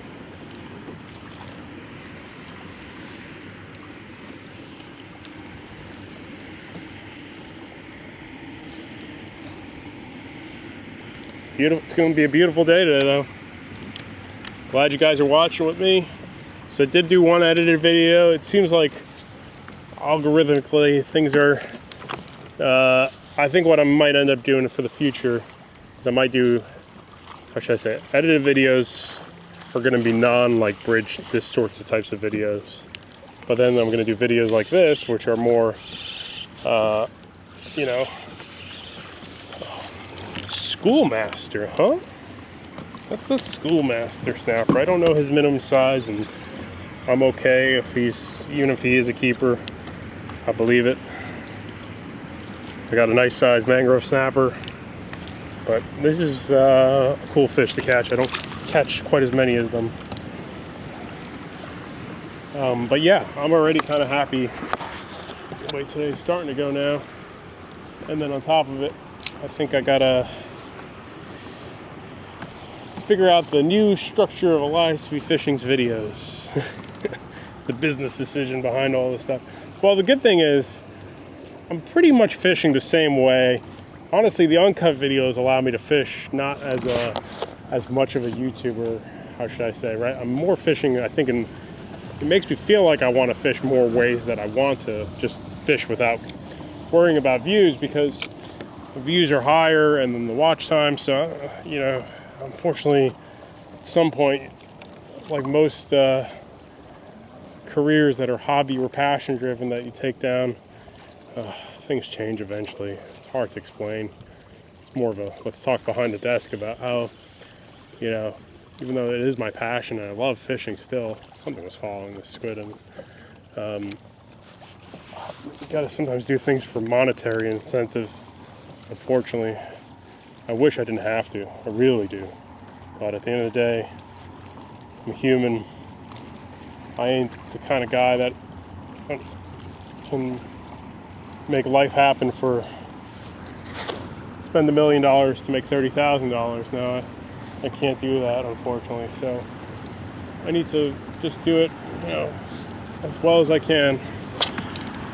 So the uncut videos, a lot of people watch them longer, but sometimes they're boring. I get it. It's hard for me to make a sitting on the shrimp lure this whole time. There's definitely life back here.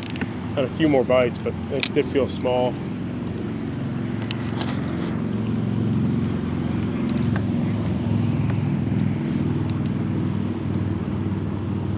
I feel like there's definitely a grouper here.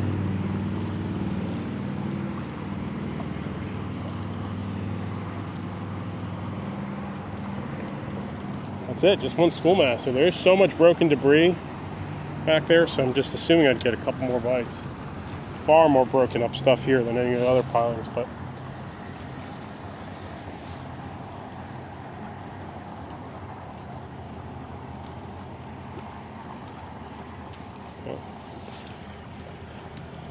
we'll keep moving. So I gotta just figure out how to structure it all. Where's the edited video gonna go? Do I need to make a new channel for algorithm purposes, etc., etc., etc.? Am I even gonna be able to fish in North Carolina this year anymore without, you know, feeling like I'm doing something totally illegal and wrong, even though I'm not? It's like you get this weird guilt feeling, like fishery's in such bad shape for closing speckled trout and flounder. You should just stay home. Or come to the Florida Keys, or Alabama, or, you know, the Northeast, or somewhere else. You know, it might be where it happens for me then. Just like fishing in North Carolina too. That's the thing, you know. Just, you know, you go fishing now. You just, you know, red drum. I don't need too many. That's really what I'm going to bump into. I guess sheep's head too, stuff like that. All right. Let's get another schoolmaster snapper.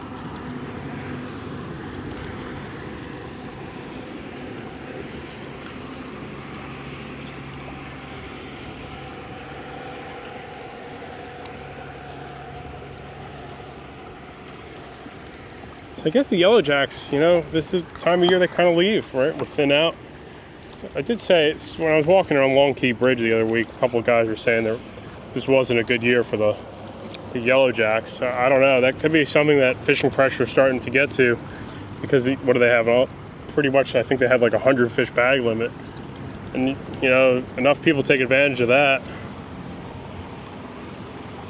You'll have a problem eventually, right? If you get a decade of, and, you know, they're pretty aggressive. You chum them up, you could really put a hurting on those schools of fish. I mean, they're decent to eat. They're just not you know, it's not like they're a trigger fish or a grouper to eat them, but they could be one of those fish that now they gained a little more popularity. They've seen, you know, a couple new preparations have made them get more attention than they probably used to get. And before you know it, that's how it goes. A lot of fish that ends up happening to. Sheep's head, even in my lifetime, the tautog or tautog, whatever you want to. Tautog's kind of the right way to pronounce it. I'm just a goofball. I go tautog sometimes. Tautog was one of them.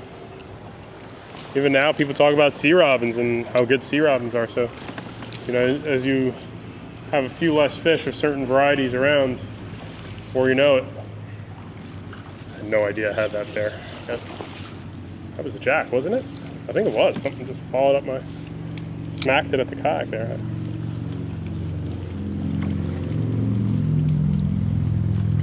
I thought I was too busy snagging up this piling.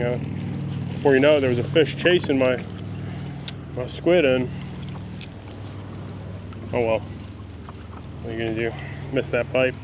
Thought I was hitting that little piece of rebarb. There was actually just a fish on the end, chasing down my jig instead. Damn, we had a couple bites there actually.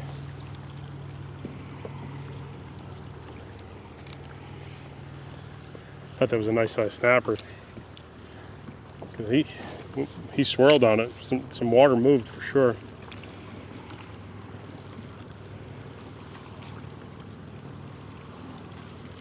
Unless that was a barjack.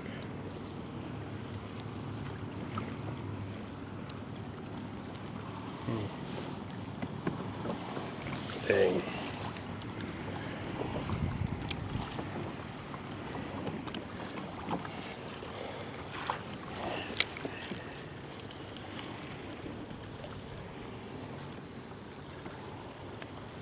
Some of the clearest water I've gotten is a fish here so far, though.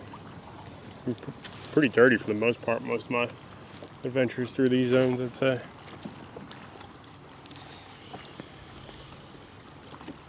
Something was following them in, yeah.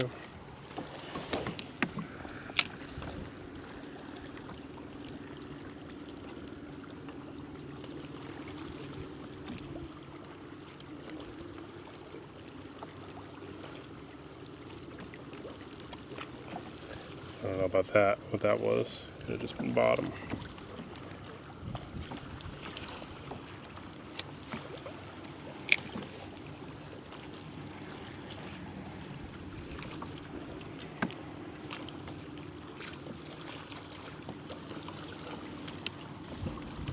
Pretty quiet. Won't lie though. It is quite quiet. It is a quiet day out here so far. We go to the middle of the bridge? Do we make that journey? I think we might. We'll maybe work our way down there.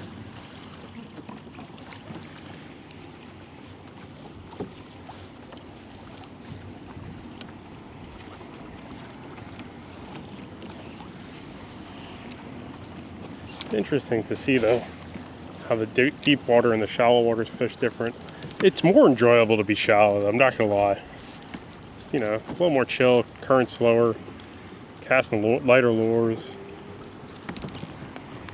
not worrying about sharks too much. As you guessed, you do see more action up deep in the deeper water for the most part. See how sporadic the bite's been for me here? What do we have? A couple jacks, one schoolmaster. Look at you get that schoolmaster at least recently.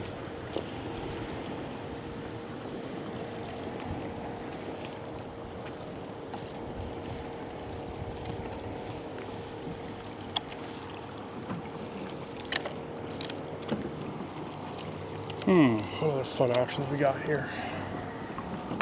Such a crazy light traffic day. It's a Sunday. I don't know if the Keys are just getting less traffic these days, or like I said, somebody might know about a bite. I don't know. It could be that too.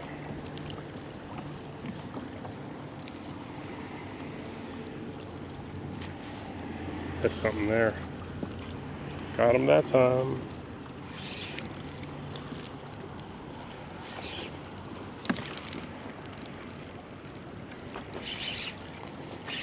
Mutton? There's a little mutton snapper.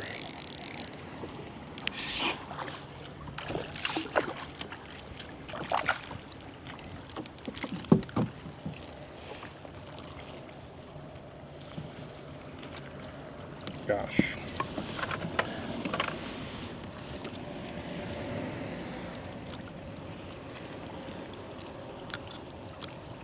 I think I need to get a new pair of pliers. Unfortunately, it's not that they're rusted out to the point the pattern's not cool enough for my taking. I think they're not closing properly anymore, so making them quite a bit more difficult to clamp down your hooks with. Oh, gosh. See, man. Do have to use the bathroom too. I know everyone wanted to know that part. There we go. No mutton.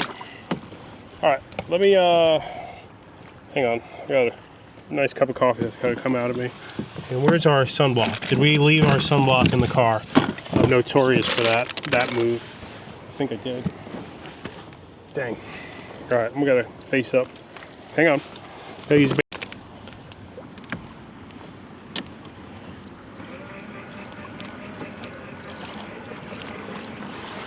nice day in paradise, man. Okay, Squidtrex still holding up that little hook. Yeah.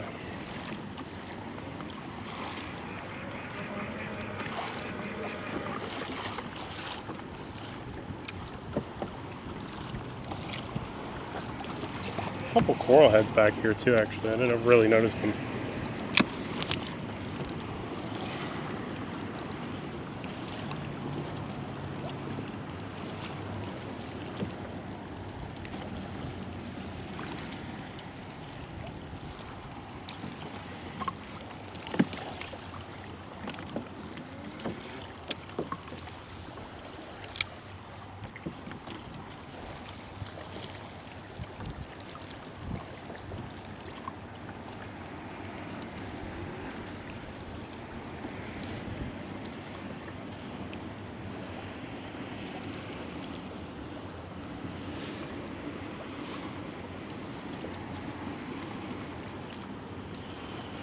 Interesting, man. So I came out here, what was it, 2 weeks ago?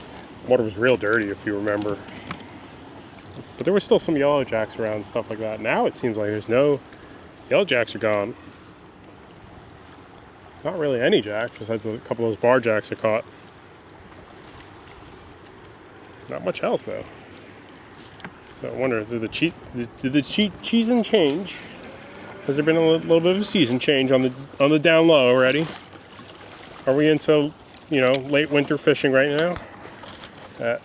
Things are going to run up shallow, spawn, things are going to get weird everywhere. Tarpon are going to show up tonight. I mean, like I said, I did see a lot of smaller ones moving around already. In bigger numbers than they have been. Oh man, dropped them.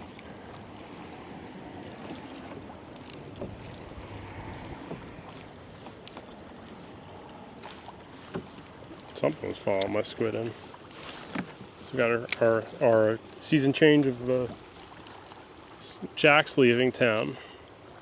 Supposedly big ones do show up in the spring, but not as many. And they're really focused on eating bait, those larger jacks. Larger barracudas should get on this bridge very soon though. If they're not already here. What else is there? Yeah, and then the hammerheads. This might be my last bridge trip. I'm really thinking it might be. At least on the big bridges, right? Bahia Honda has so many sharks this year. Anytime you go anything deeper, and the shallow stuff wasn't that good. I just like there's more real estate to work here too. I'm all about fishing very big areas sometimes. Like a small area can be a honey hole, right? But if you wanted like a long day of really just coming through a big environment, terrain, multiple spots, whatever it ends up being, you can't beat like a spot like this where there's deep cuts, shallow cuts, islands. Man, years and years of time would have to go into really figuring out your patterns and how to catch a lot of fish. So right now I always kind of enjoy that. It feels like I've not even scratched the surface, right? Because I'm seeing a change right now, right? I'm not catching jacks anymore. I do have a 16-inch snapper in my cooler at least. And I got a couple other bites, right? Not every single one is to write home about. I'm also trying a brand new lure I have not fished with. Although a lot of other people have used it.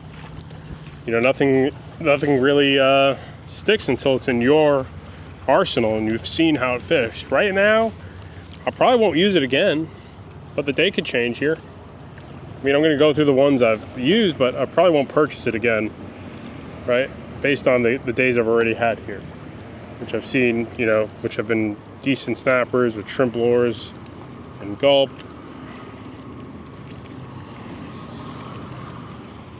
I'm you know, getting stuck on the bottom with it though, right? I haven't lost one yet, but the hooks did fall off. So I will have to change those hooks out for the next few trips. These Squidtrexes make their appearances, but so far so good on at least, you know, they're not hitting bottom too much.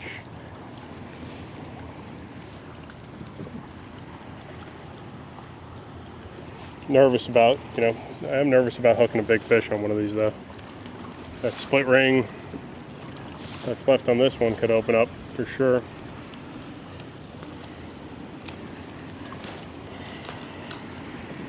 Barracuda could come and whack it. You're out of luck on that too, right?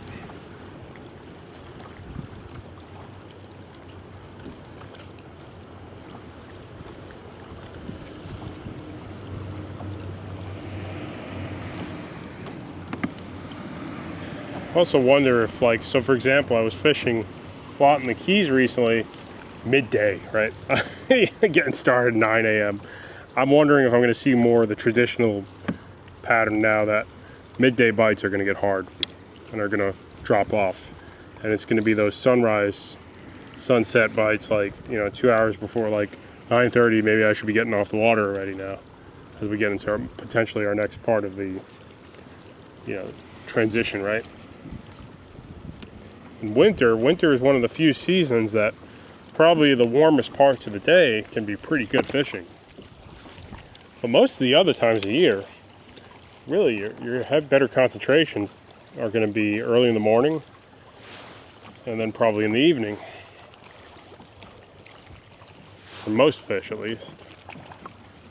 Probably only fish that, you know, likes midday. Sharks will come up to the surface, cobia. Those are a few exceptions, right, to these rules. Everything else, for the most part, I'd say you want low light.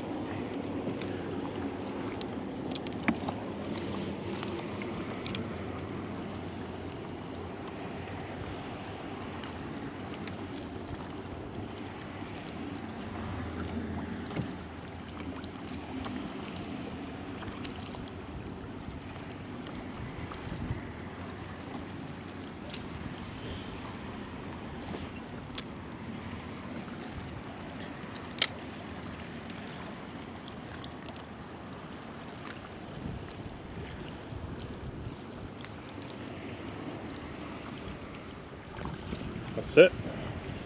I even get bites on these pilings, man.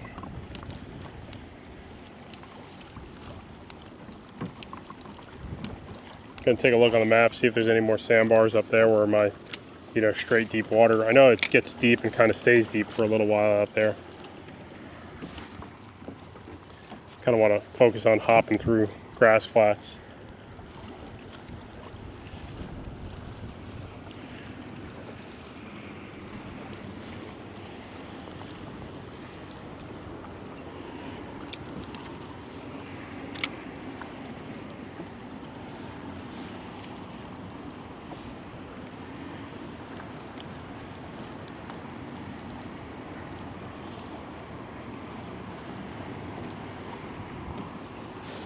Wow, look how quiet that gets though.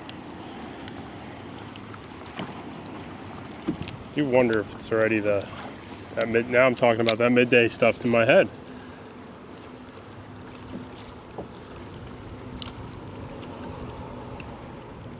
Now you get these parts of the bridges. These are more the different types of pilings. It's a different world to me already when you get to that stuff, because I'm used to, I've only fished that stuff a couple times. And it's not the same. All these pilings fish differently.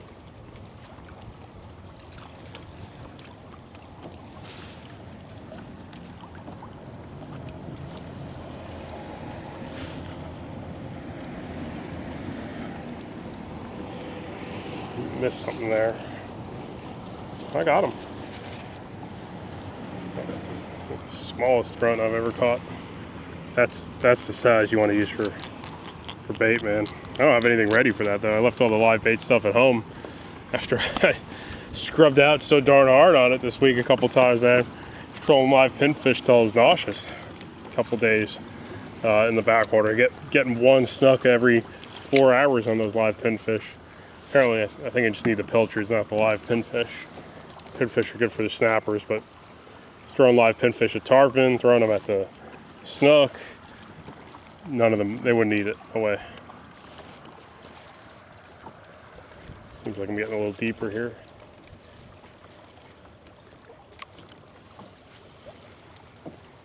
Okay.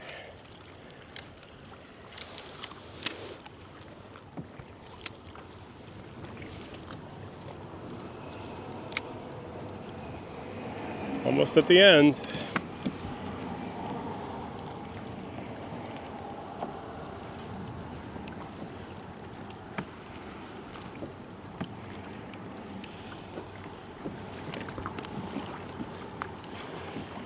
God, I'm not gonna lie, it's not easy. Without the jacks around, you're just got no clue. Do those yellow jacks just stay on the patch reefs offshore? Like, where do they, I wonder where they go. I've never really caught too many off the beach. Or do they go into the Gulf somewhere?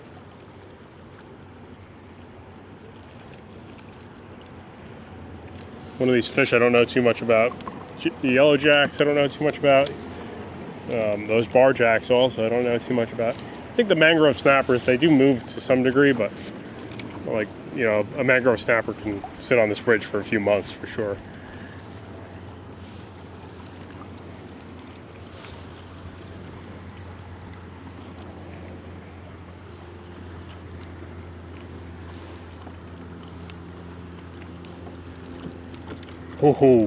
Oh, that's silly hook. That's silly hook. I shouldn't have risked that. I shouldn't have. Especially now that the bite got real tough like that. I think that was a mistake. That was a nice fish.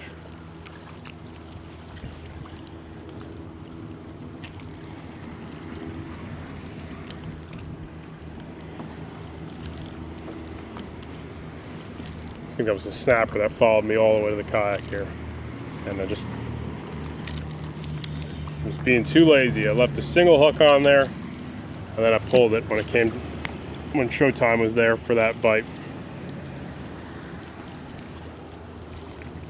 It's not like I got so many jacks here that, you know.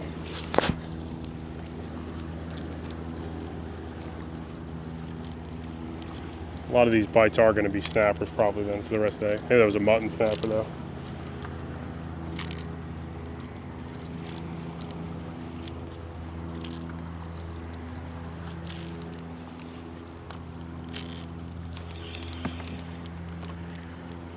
So I have to put crazy glue on this one. This one kind of popped out of the shell when I hit a rock near the house with it. It was about a week ago. Probably just popped it right back out of the shell again too there.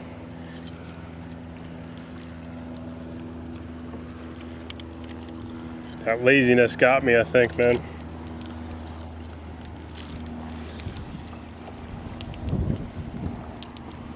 Let's see, did it hold up? Yeah, it held up.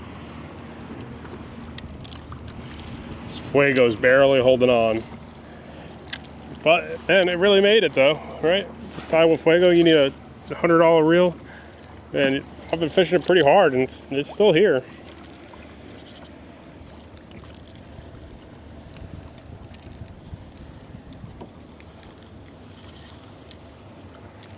It's not in as fancy shape as it once was, but it's still doing okay.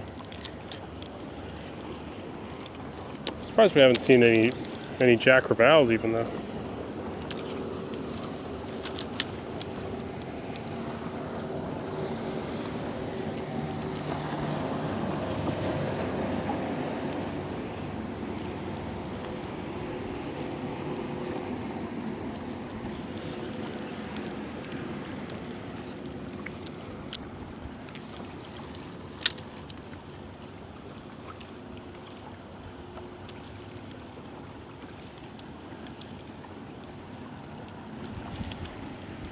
There we go. Just a small grunt.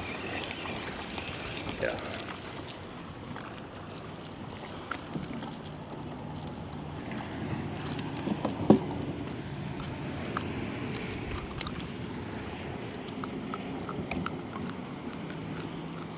You know, a lot of times I notice I don't see the grunts and the snappers hanging around too closely together. Like at least when I go into the backcountry areas and I'm just kind of seeing how fish interact, it's like the mangroves just hang out together with themselves, no other fish. Then it's like the grunts hang out, no other fish. They don't mingle very well.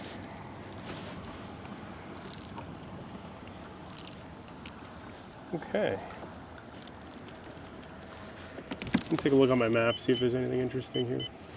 Some deep holes back there, but I don't know if I want to really zip out to them that badly. Do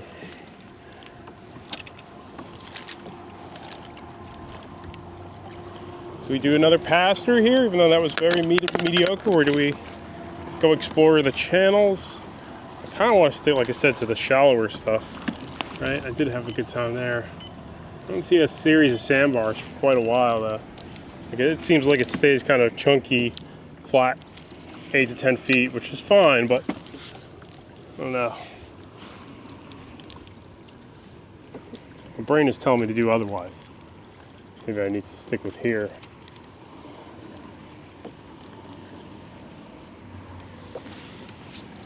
Well, we could throw out a couple of these other pilings. I haven't fished these before, so really you don't know what could be, could not be. You know, rather not have less mysteries in life. Sometimes it's always kind of fun.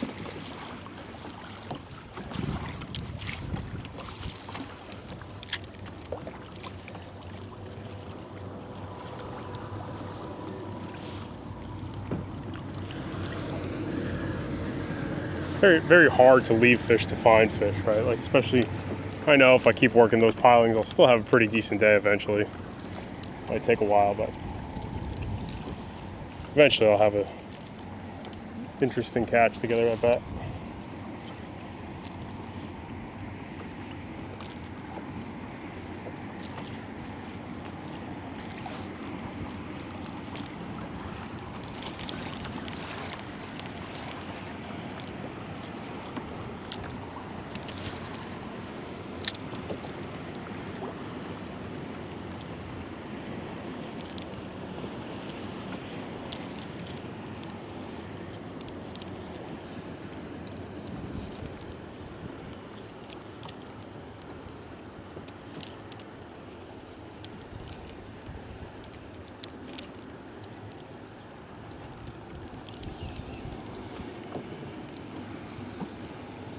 I think I'm voting for, let's keep exploring down back the direction we came, especially since we're having some problems with our pedal drive. I don't want to have to go in, make a 4 mile run, and then this thing gives me some trouble. So I did kind of forget about I have this mild technical issue here. So let's stick with that plan then.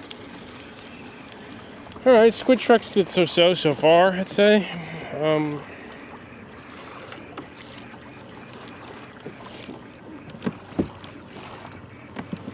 These hooks seem a little more fragile than I'd like. I'm taking this one off after that.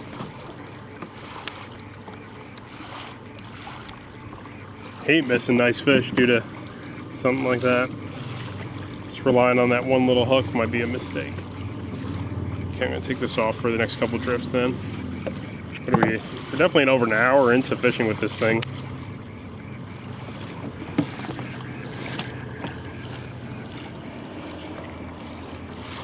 Got these things still, those are pretty good.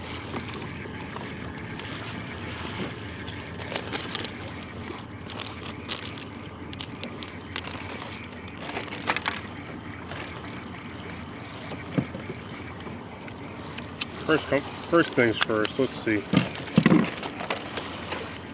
Come with a lot of packaging too, man.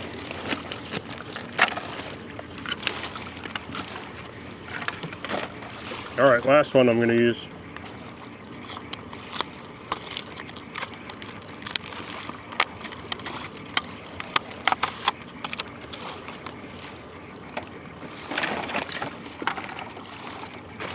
Guess I should save this packaging to after I, put new hooks on these guys, though. Get them ready for the next trip. So that's 20-pound leader. I know it's a little light. Should be fishing 30 or 40, but when it comes to a 1/4 ounce jig, 40-pound leaders kind of does struggle to get down there a little more. for me. I'm gonna hire somebody as my guide. I'll give you guys, what is it, $100 an hour is a good rate these days? Yeah, $100 an hour. Show me how to fish the Florida Keys.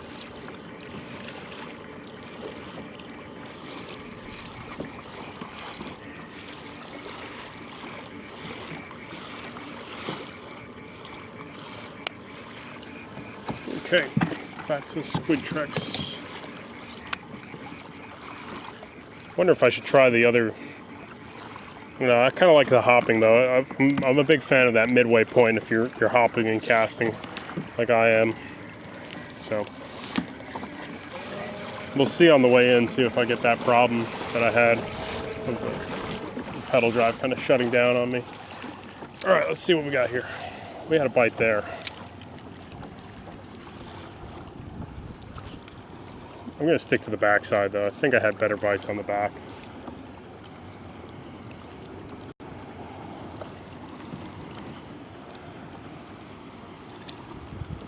I think we're going to get that flipping tide though soon. Flipping tide.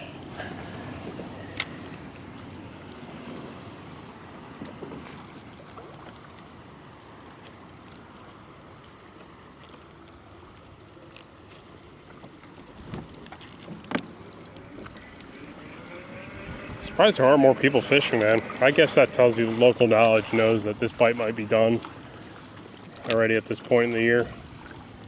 And it's, you know, going somewhere in the Gulf. I did see a couple people tell me there was a lot of Spanish mackerel around last week. So yeah, the Spanish mackerel bite may be getting really good. And then, you know, you leave this stuff behind. Yeah. It's not like the bridges are hot 24/7. We'll try some shallow stuff too. There's a couple of small passes that might be pretty good now. Creeks, etc. Moon phase affects it too, but today I have like the first time I had some really nice, good, clear water. It's been really not the best up until today. All right, grunt hunt. Is that a grunt? What? Cheap West grunt.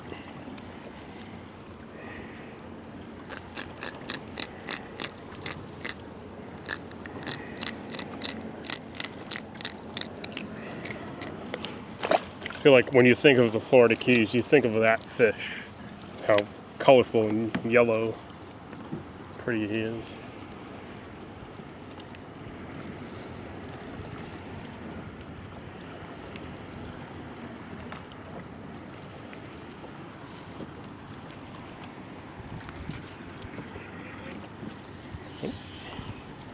Just one bite there. I'm fouling up again though. There we go. Give this a soft recommend though, man. At that price, I don't know. You know, like I said, everybody's different. What you're spending on lures is not what I'm going to spend on lures for the day. You know, spend a little bit. You know, I buy the Zoom Flukes, I buy the Gulps, I buy the Z-Mans, paddle tails. I have my own paddle tails, but 10, 12 bucks on one lure that, even though it is durable, still needs new hooks. You know, within my first 3-4 fish, you know, these things are kind of bummers to me a little bit. So what, I had like 3 fish before that first one, and then the split ring, yeah. But, you know, it's possible I did a lot of things wrong there.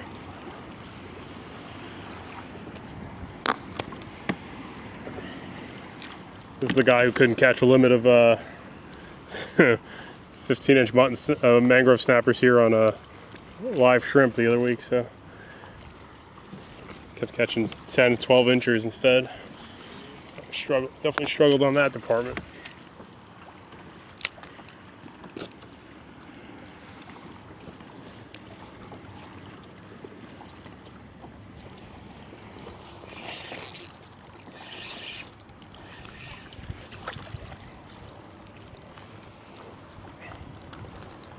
Run hunt.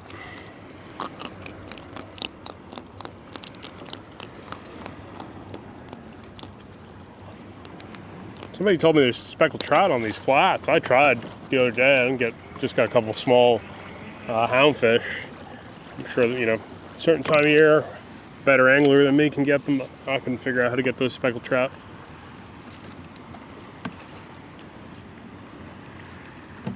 Specks are sure around here could be kind of inconsistent, is my guess. Did warm up already at that point, so you get those warm-ups. The first fish to probably leave are the speckled trout, the sheep's head, at least quantities of them. There's always a few around.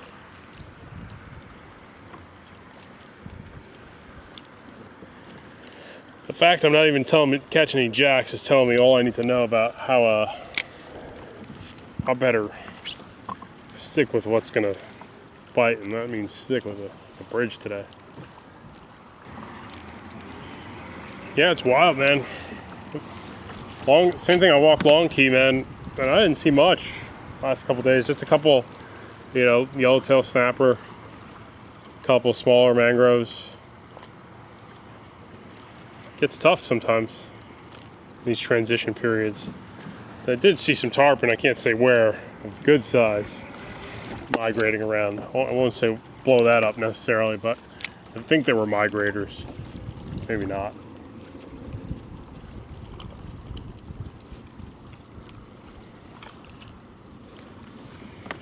Wow. All right, I'm going to scratch my head and think about where we're going to fish this week. I think we're going to try some other keys, and we're going to do some mangrove fishing. Just areas where there's going to be some bait and maybe better fish.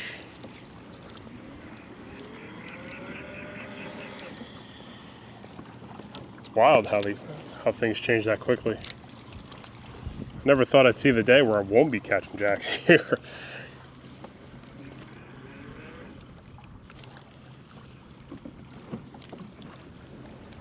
That's it. What I'm going to do, I'm going to work my way all the way back down to the beginning of the foot of the bridge. So we're at the end on that end. Let's see what the Squidtrex does for the end. It's a fish, right? Yeah. Yellowtail snapper. There you go.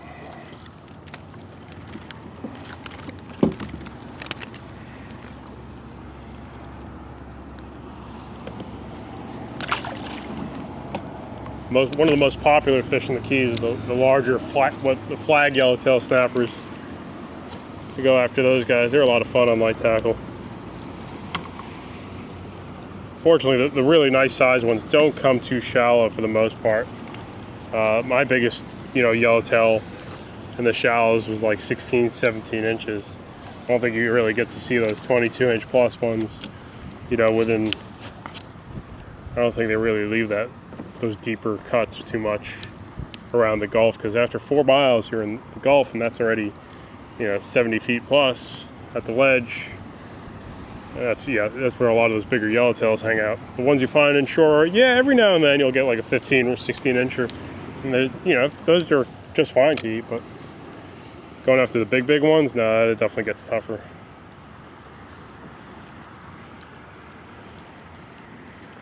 We definitely caught quite a few of those today. What we on 3 or 4 of those smaller yellowtail.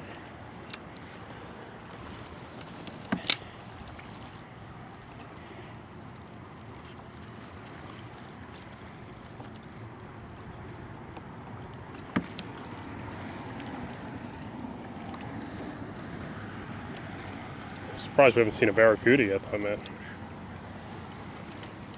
Oh, I whacked the bridge. I hate doing that. I feel like I'm nervous with these lures that got that kind of like that bendable, funky wire.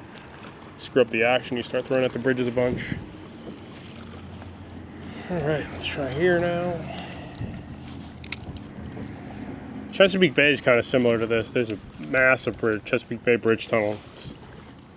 I think that one's at least 11 miles. Really deep, fast current. A lot of it's really hard to fish from the kayak. It's still a fun spot to fish, but a lot of it is very fast. Definitely the land of the Mid-Atlantic giants. Plan a trip there. 7 miles, fun. 7 miles got some areas are really fast, and then Others are much slower, less current. Here I'm getting towards slack tide now, I believe. It sure feels like it's slowing down. We'll go into that zone where we typically get sharked soon enough. We'll see what it's like today.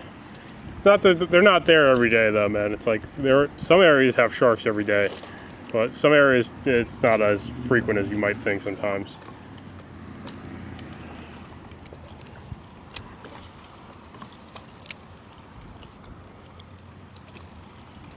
I haven't seen a hammerhead yet this winter.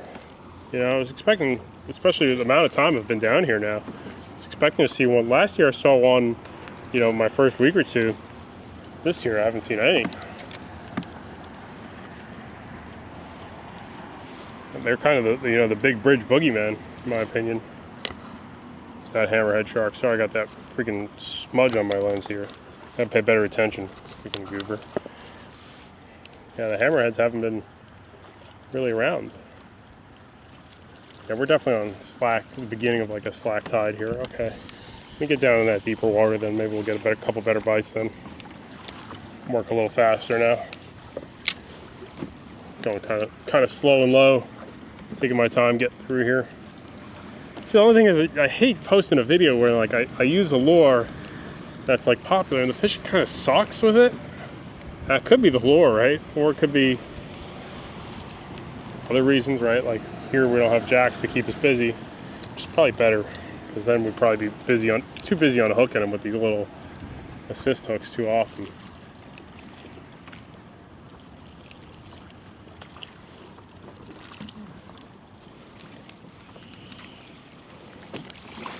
Okay, let's see. Cruise down here a little more. See one kayak out there.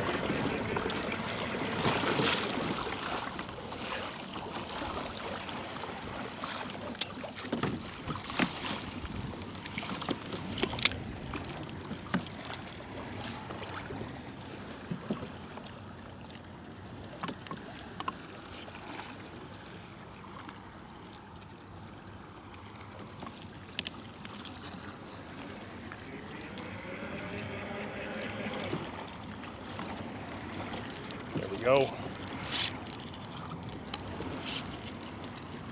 Nice fish.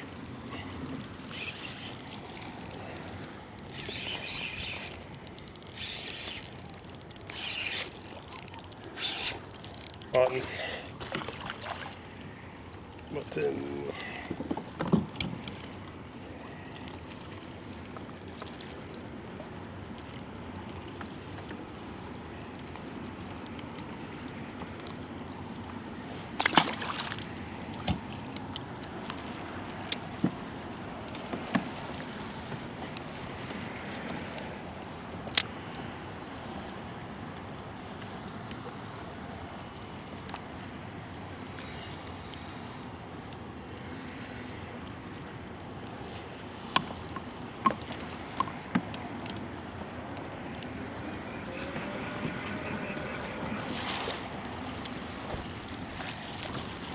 Get up on this side. Let me see. You know what? That's what I love about a GPS is let's see where I haven't fished yet on these bridges too. Like right now, I'm pop up on the up current side here.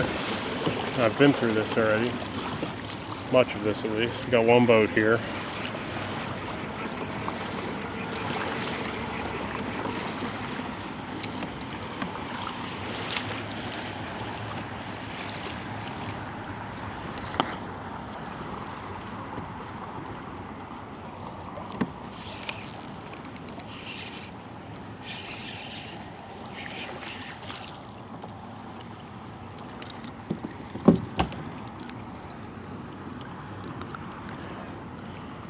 I think these lures come from Australia, were designed in Australia. I think they're made in China. And there's lots of versions of them that are probably not quite as good.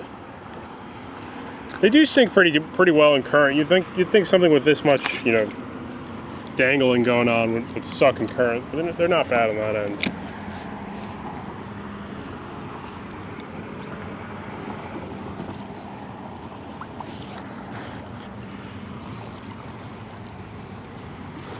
Now we're hitting that slower period. I do prefer to be on the up current side though.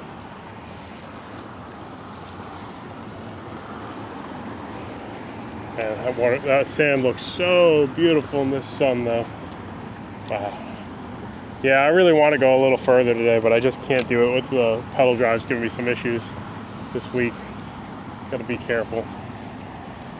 Boo, careful. Yeah, I do have to be careful. I don't want to manually pedal 4 miles home. It's just not gonna be a good time, I don't think. And fishing is supposed to be about good times. You know, if you're forced to stay closer to home, gotta make it happen, right? And this is plenty of distance of areas to try and fish.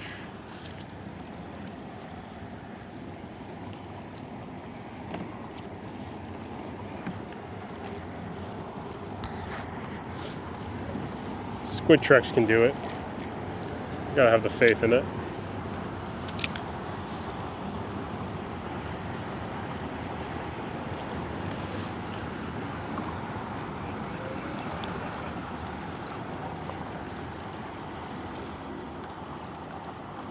Yeah, those bites, sometimes you miss them though, man. My hookup ratio isn't that great right now, man. Noticing that though. Just like those slow pitch jigs though, I use those a lot, and it's always that single jig with a single hook is going to give you the best hookup ratio. When it comes to artificial, get that strong thump, it's in his mouth, it's going one place to the roof. All these dangling hooks are, you know, all over the place to some degree. I don't know. Seems to be a little tougher. Okay, this is kind of like the last set of pilings I got to fish earlier. I'm gonna go to just about where those boats are, not all the way up to him, obviously.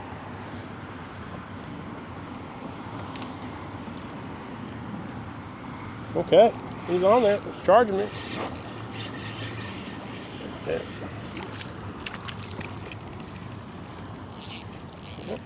New critters. I think I prefer to have the larger mangroves over in terms of who gets me excited the most. Is it the 10-inch yellowtail or the 18-inch mangroves? The 18-inch mangroves definitely get me the most pumped. But I'm still catching something. Something is always better than nothing.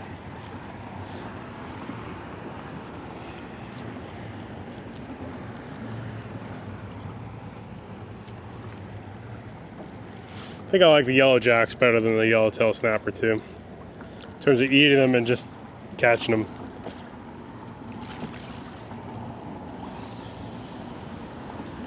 Apparently somewhere in June though, you can catch the really big yellow jacks, you know, the 10, 15, 20 pound fish even.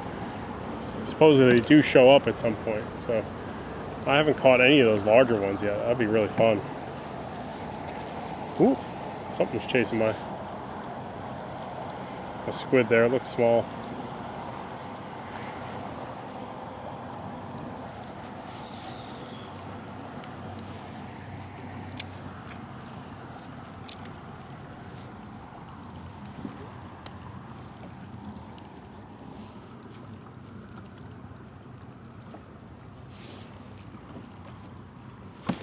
Couple small bites here. Some small jacks probably.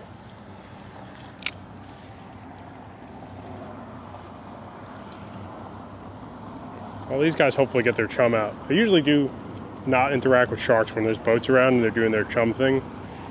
Always seem to... Oh, man.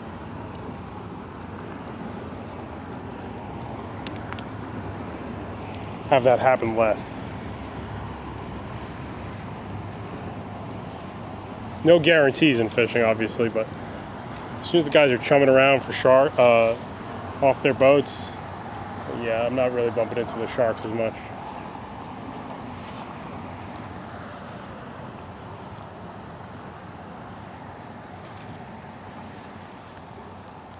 This is tricky. I had like 2-3 bites here and missed them all. None of them felt really large though. The only big bite I missed was definitely back towards there. That could have been a mutton snapper. Even those little mutton snappers feel really large.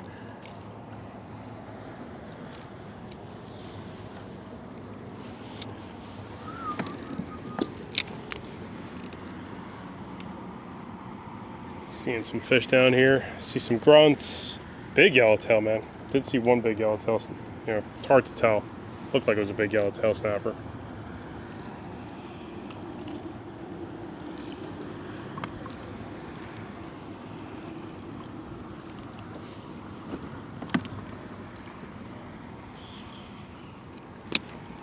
It's fun when you see these fish, but as soon as you see them, they won't bite. And that's obvious, but sometimes you'll see, it gives you an idea at least what's around. Definitely saw some yellowtail snappers.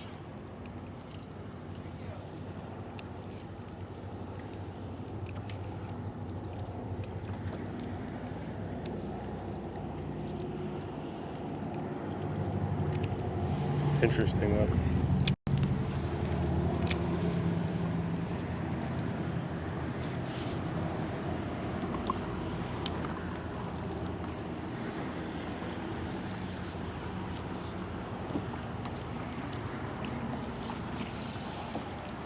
Squidtrex,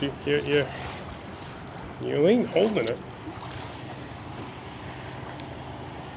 You're doing okay, I'd say. You're doing okay. Being a little critical. Seems like the yellowtail snapper are biting you pretty regularly.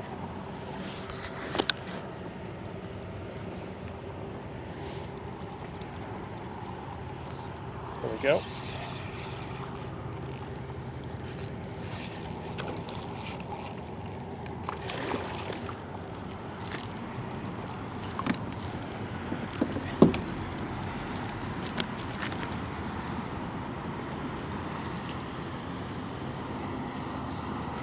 These guys look closer to blue runners than they do, or rainbow runners even.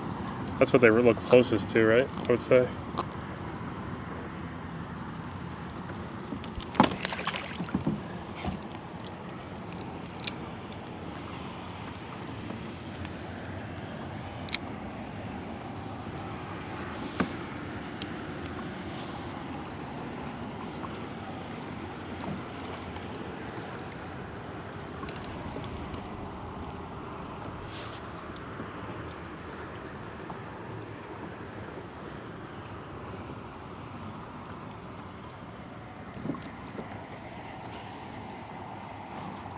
Okay, come on, man.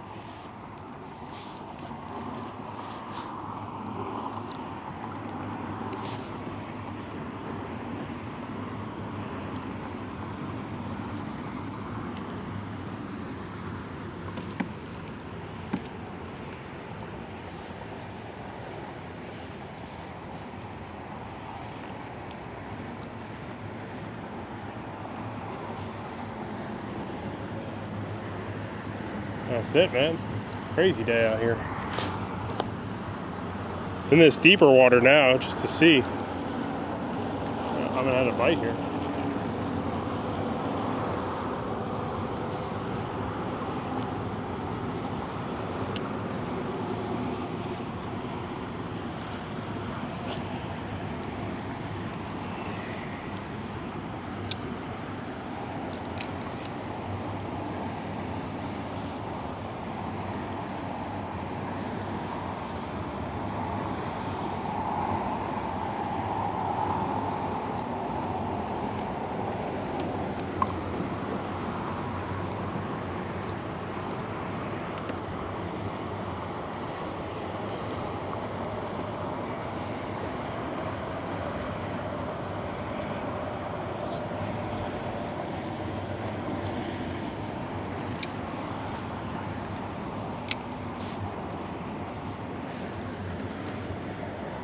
Maybe I need longer pauses? I don't know. I mean, those little tentacle things do flap a bunch, probably.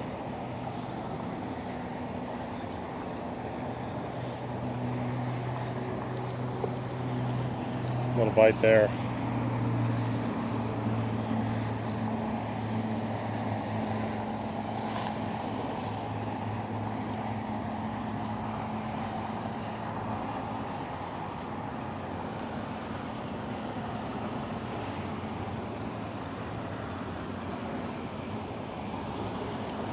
Boy, oh boy. What a crazy day out here. Sucked.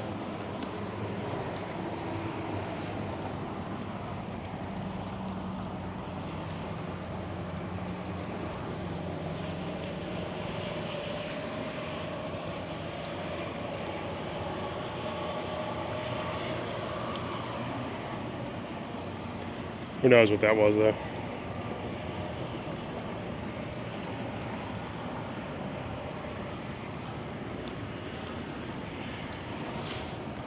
Still hate missing it when you get some weight and you miss the fish and you're just like, oh, what happened? You don't really know.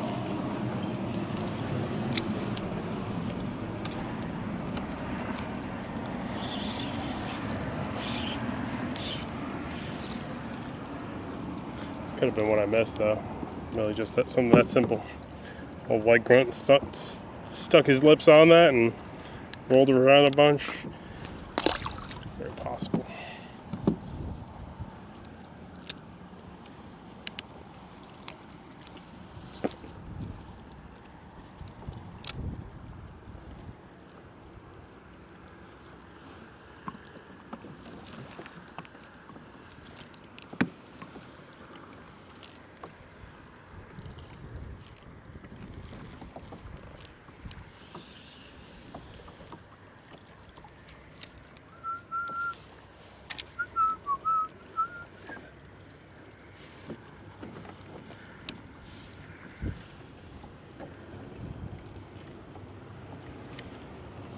Couple bites here. Just a few though. Those mangroves, when they want these jigs though, they're like, they come quick. We ain't waiting too long for a bite with those things usually.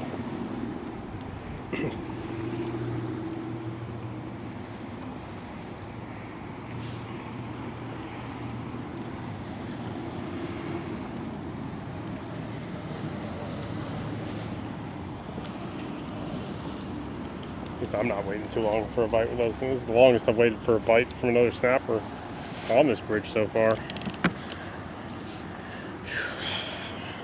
You know, I don't have a control group like, you know, someone fishing another lure or someone fishing live shrimp, something like that.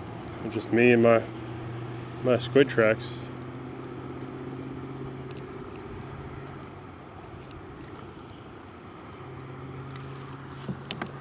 I think the bull sharks are here today. I'd be really surprised if somebody tells me they're here. With all lack of bait here.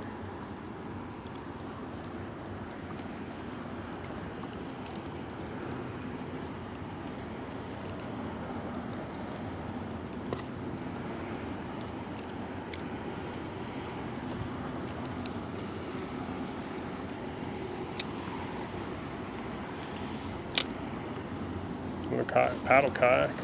Tough to fish here on a paddle kayak, but like anything, there's a will, there's a way. You know that. If there's a will, there's a way.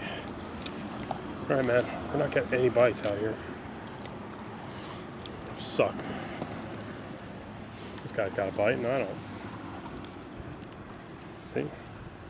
Jealous. I got a $13 lure. It's probably a piece of frozen shrimp. Out fishing me. Need my $13 lure.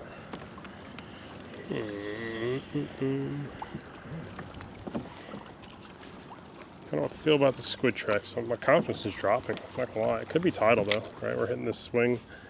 But I've had some good bites on the near slack tide. Like right now is usually pretty good.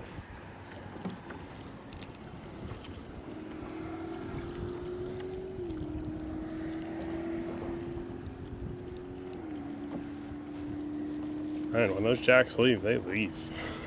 It's not like there's a couple hidden somewhere here. They gone.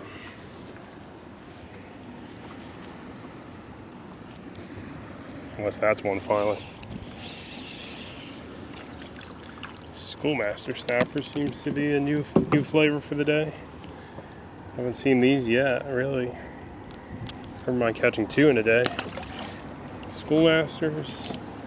A lot of the yellowtail snap, right. Wonder what that means. Changes season-wise.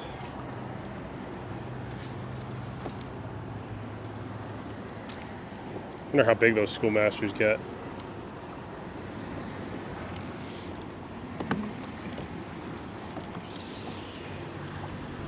What's the other one? No look down instead of out of there. Just one black grouper so far. Definitely a little bit wonky.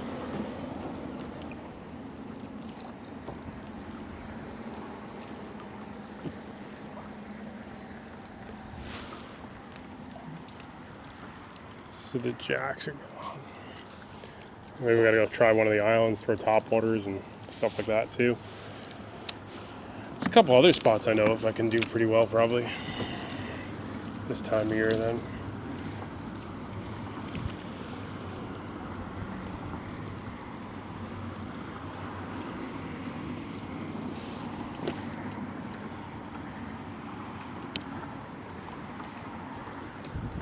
It's gonna be the last piling on this side, and then I'm gonna go down a little bit further, get away from the couple boats and kayak, give them a little room. See what we can find. Maybe fish the grass flats a little bit.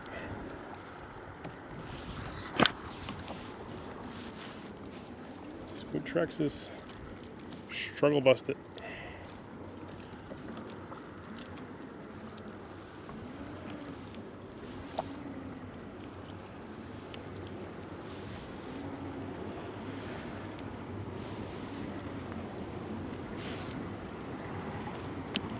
Crazy. Wouldn't think that. You wouldn't think I'd struggle this much with this Squidtrex.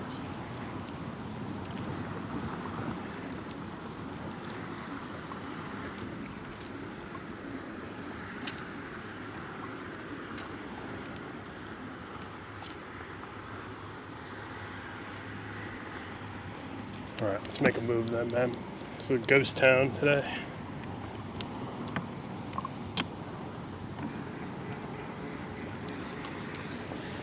These guys are chumming, catching grunts hand over fist, small snappers hand over fist. That's probably what I needed to do. Alright, let's try speed 5, see what happens here. Like I said, we've had some problems with speed 5 this past week. Some crazy error code, maybe somebody else has been getting it, I don't know. Need some shrimps. Maybe with some shrimps you get a couple bites. How's it going? Thanks, man.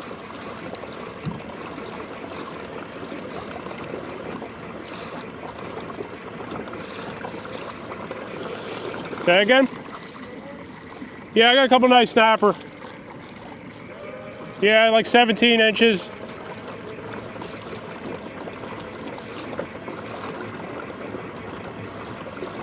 Shouldn't have said a couple, I only got one.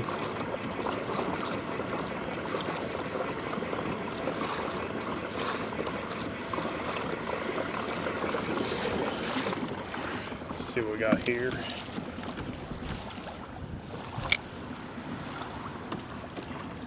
Catching grunts.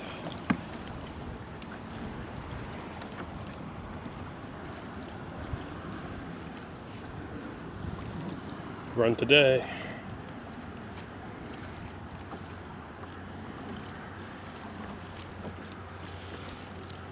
Must be at the point where the tide's definitely slowing down though. Let's see. It's gonna be our moment to shine with this Squidtrex though. It's gonna be right here.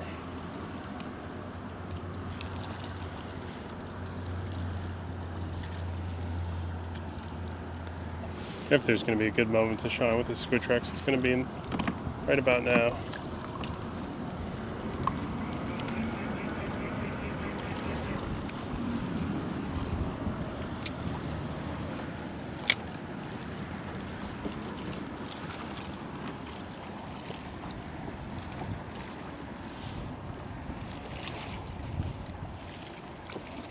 $10 feet. Ooh, yes. What is that? Wow, big sailor's choice. Also a grunt.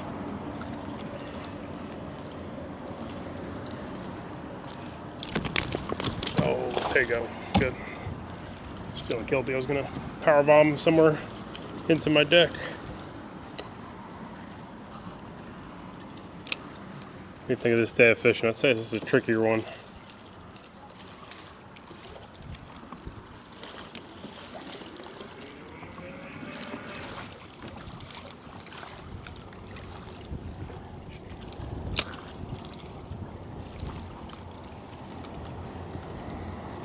Ooh, yes, sir. Let's see. A lot of grunts over there. We keep moving, sir. One of these grunts spit that up? It's like a chunk of squid. Something like that. Looks like it.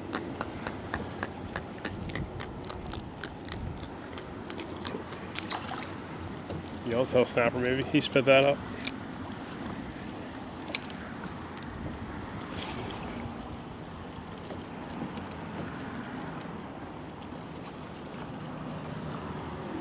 Might end up on this one more time. If we can get this drive working and I'm comfortable going home with it. Oh, I missed something there. If we get that little quirk ironed out, I'll probably do one more. I'll do a longer trip this week, but as of right now, I don't want to go over 2 miles with this thing.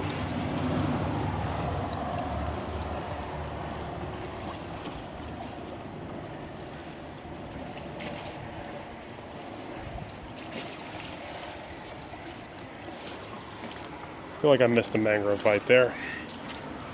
Maybe I didn't.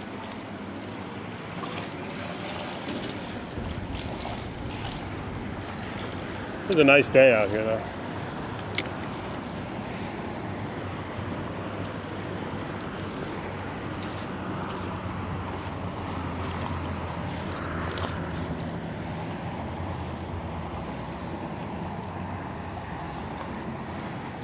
Get those winds from the south. When you get the south winds, it's better to fish like, you know, something in a bridge, or I can't get out into the ocean side today now, as much as I wanted to.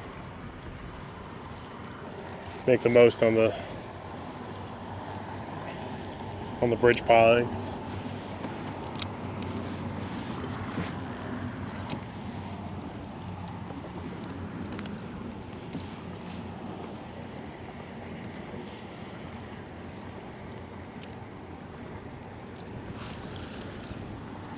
Thing is with those mangrove snappers too, they are moody fish. So, but I only got one so far. Those yellowtails mostly.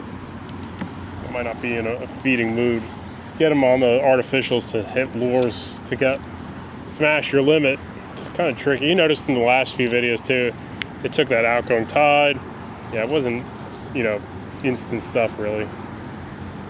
So maybe a little patience will go a long way for me here.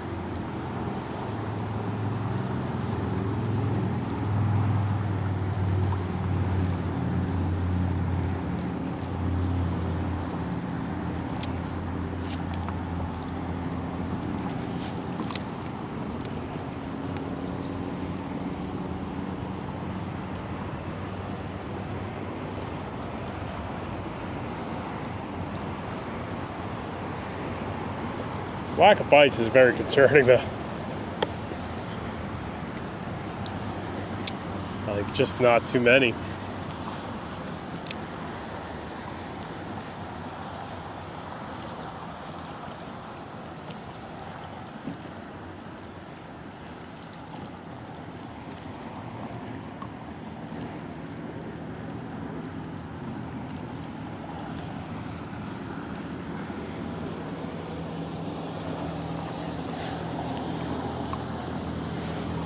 That must be it, man. I feel like that's got to be like that warm-up happens, the deeper waters clear out, and really now the shallow stuff here probably is what's really good. So, you know, I got to get out of this 10-foot stuff, start fishing 5-6 foot pretty regularly, or less, right? That is the new strike zone, probably. Prime strike zone.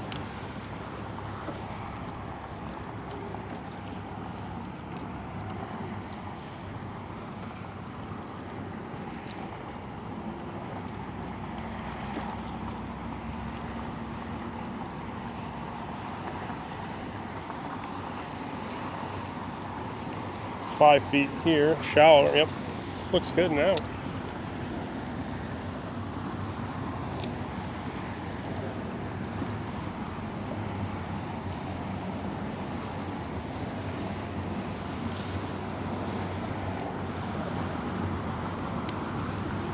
Wonder if it's all the hardware on this squid. I don't know. I don't know, man.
Ah, man. I feel like I'm doing something wrong now. All right, we're gonna switch off this Squidtrex then. That's what we're gonna do. Sorry, I need a different something with different feedback to tell me if this is the right stuff or the wrong stuff right now. Because right now I'm feeling like this is just not even working. Right? Here we go. Give me that grunt. Slow moving grunt there. But yeah, like I feel like this is substandard compared to how it's been. So this way, we're definitely fished this for 2 hours now. So, you know, I can at least say with confidence, yeah, that sucked, or whatnot, right? We're near 2 hours of jigging the Squidtrex here. You know, got at least that one nice snapper, but I don't know, this feels a little too quiet for. It's all about sneaking up on fish, though. I think that's what it is too. Like, snuck up on this guy, little grouper. Couldn't see me coming, like I was fishing with what's that advertisement I used to see all the time? Fish can't see you coming. I think it was Beyond Braid. Must have been Beyond Braid. You can't see you coming. The only thing better than fishing Beyond Braid is making sure the fish just actually can't see you coming. Like what I tried to do there.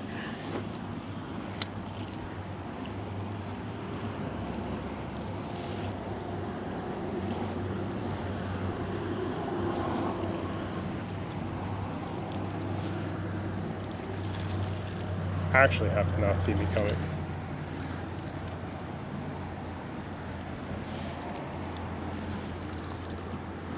It's too close here.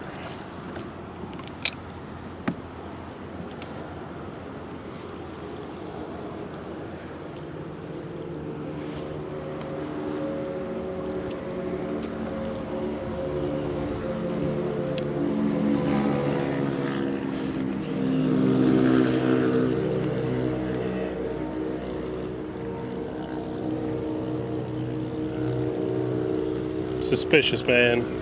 Man. Alright, what else can we throw? Got some shrimp lures, right? You know those are going to work. I know those are going to work at least. I'm hoping those are going to work. I might be wrong though. I'm pretty confident with those things lately. I think I'm going to go to those in a second. Yeah. I think it's time. We're going to phase out the Squidtrex for the next hour or two. See what the shrimp lure can do.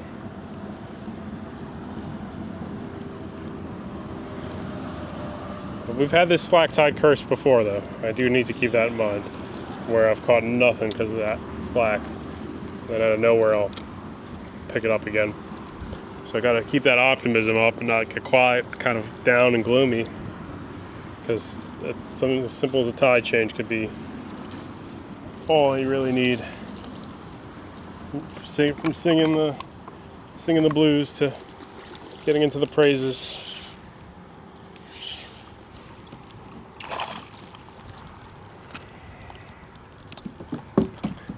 These guys seem to prefer the squid lure though. Don't usually catch too many grunts here now. You know they're here, but I'm usually not bumping into too many of them. The other lures typically. It's the grunt slayer.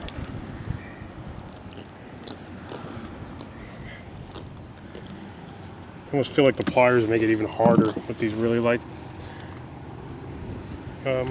hooks sometimes. There we go. The grunt slayer 5000. Might suck though. We're gonna have a wind against tide situation coming. It's gonna be kind of lumpy. I know that. But let's give it a minute or two, see what happens. Oh, missed him.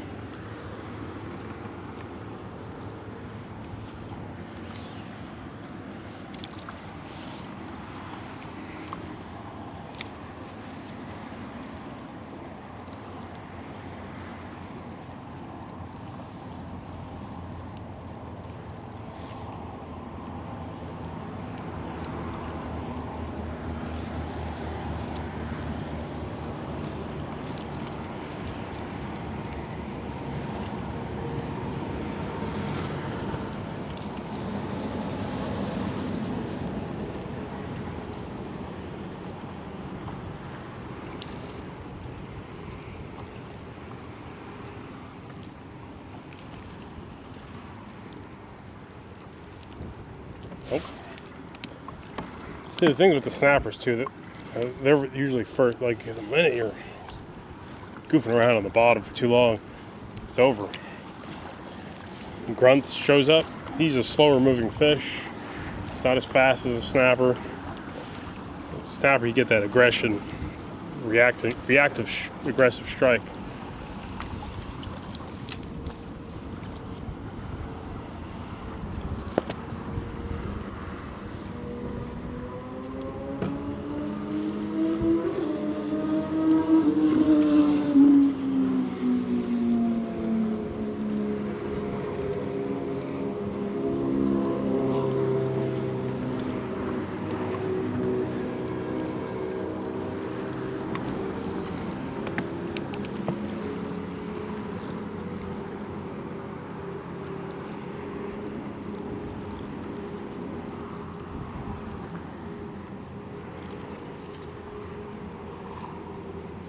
Okay. Don't get me wrong, I think these lures are cool, but my confidence isn't there right now. Not gonna lie. I feel like I should have had a couple better bites.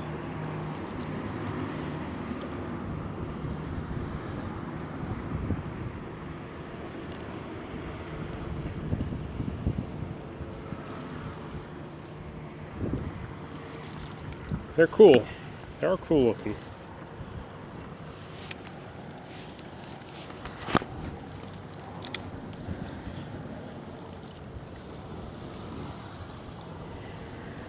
Alright, let's run back up and do another pass with the shrimp lures.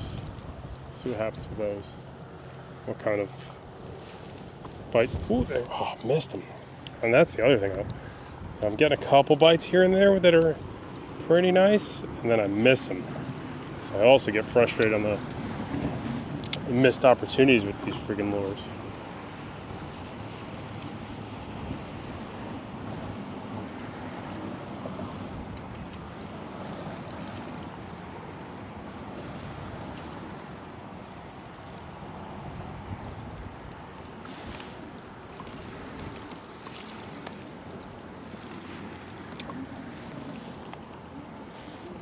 Oh, we gotta run from the chum slick though, man. I feel like chum stuff's not a good idea to be around.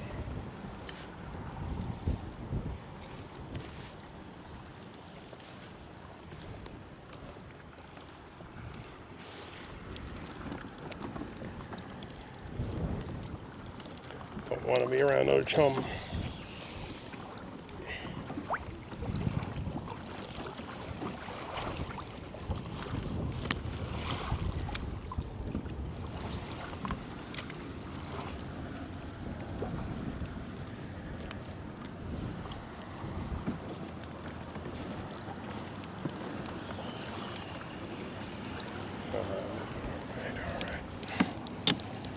That's throwing live bait. Time to go.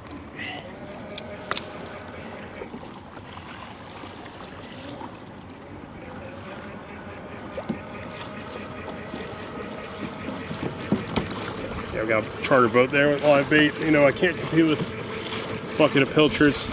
All right, so I don't know how I feel. How I feel. I don't feel the best about these things, honestly.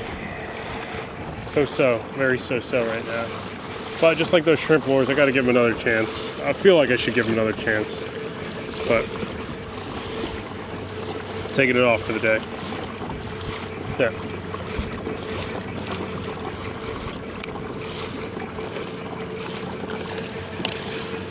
What should we try? That's right. Let's go like the most basic thing we need. 4-inch jerk shad.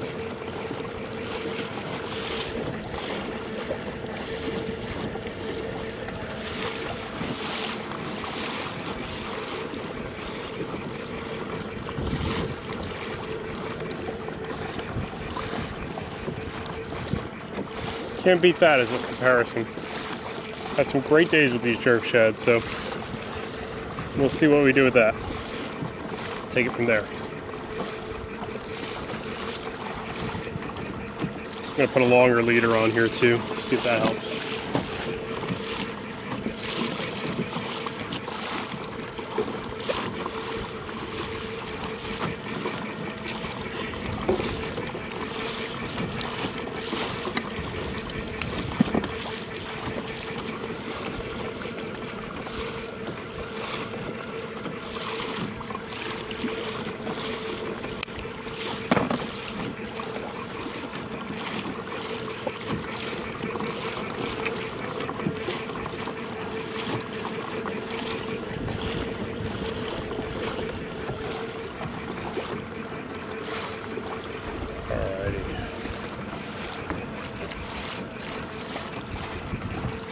the tree.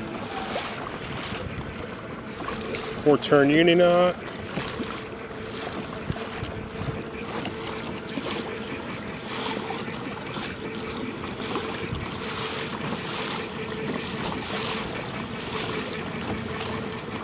Guy's shaking the chum bag, so wherever the chum bag is, that's the shark, so good on that, thankfully. Alright, this is a 4-inch Z-Man, I think it's the Streaks. That's a 1/4 ounce VMC jig head.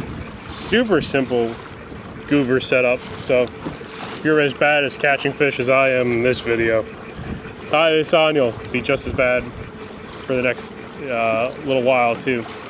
So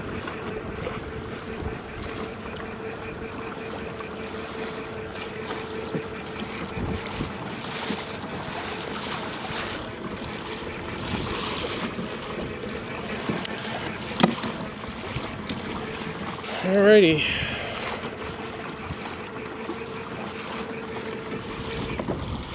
Oh, there we go. We had the error.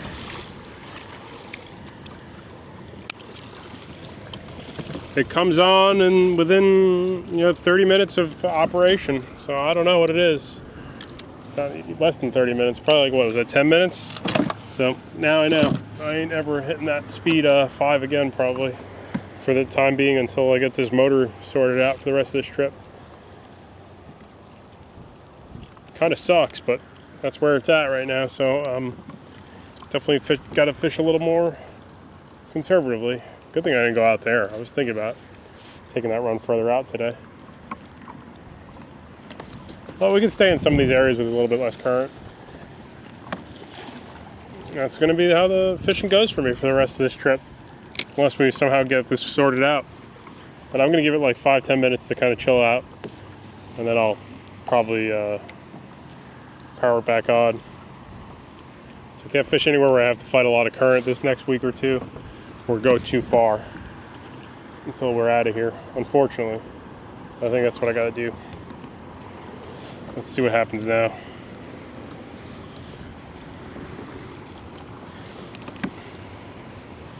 Display connection. There's got to be something overheating in there. So after I let it rest for 10-20 minutes, got no issue. Showing you the first problem I had with this kayak, man. I'm just trying to keep it transparent. As transparent as possible. Life's good to me right now. Shouldn't tarnish the relationship I have with my viewers by not showing something going down. And something went down today. Went down last week. We just didn't have enough fish to even get to make a video. So I don't know if I want to necessarily go that way. But yeah, let's see. We can get something here somewhere, I bet.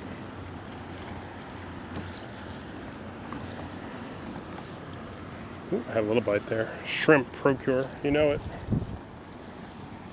I'm gonna microfish, that means, this week, because I got some 4-pound test, right? And some real light jig heads. We'll go into some areas where it's really mostly small fish. I get it. Just buy a boat, stupid. I know that too, but I'm stubborn. I like fishing from the kayak. I feel like I have a good time doing it from here, so even though I got a little bit more over my head with this kind of gadgeted out kayak, still want to do it.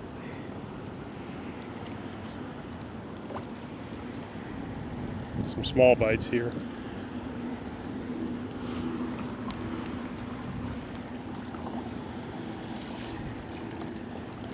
Z-Man jerk shad.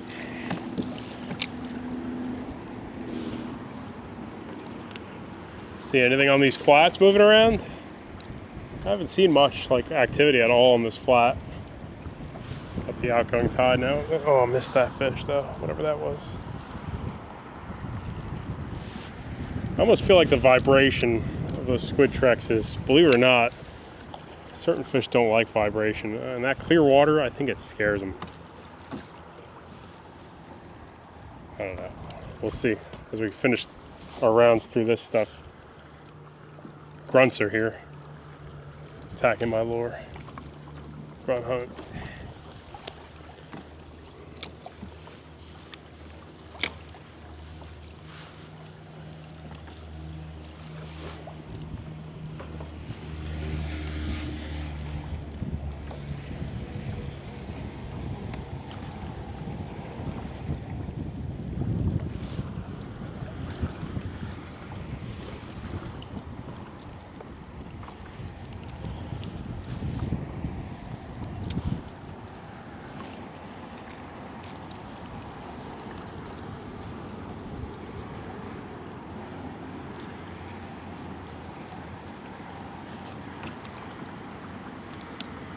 Dang, I'm seeing some snappers down there. Pretty big. Super spooky. Clear water.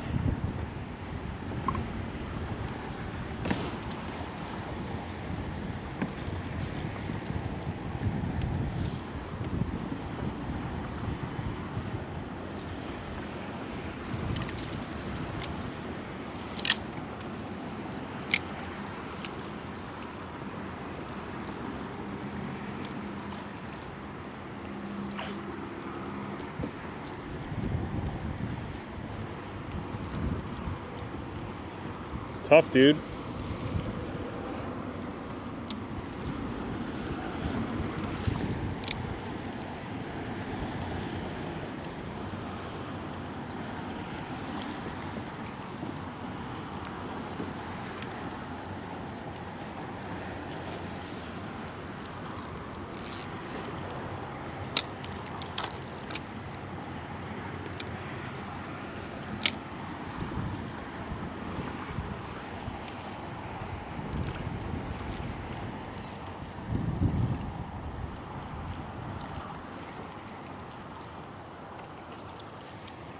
I'm missing a couple bites here, though. For sure. Grabbing that tail and they're pulling it.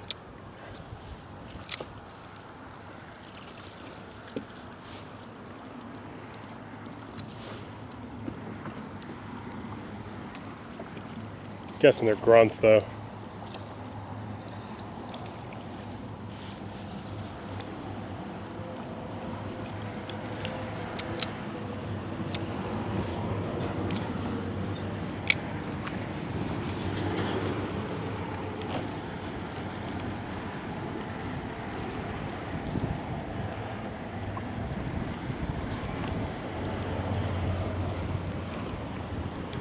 See something on this flat, actually. I think it was a nurse shark, maybe.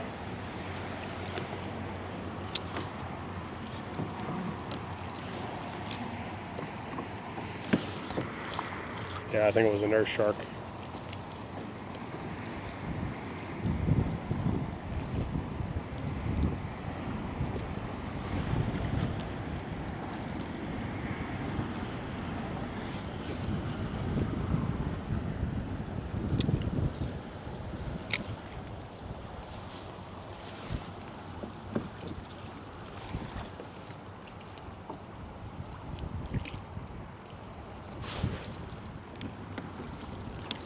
There we go. Oh, I suck.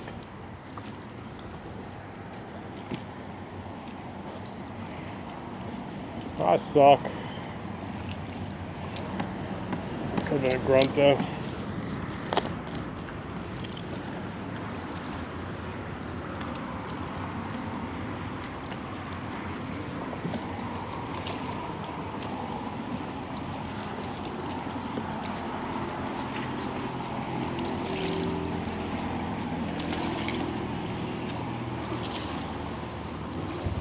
Some kind of pipe laying there. A lot of debris here.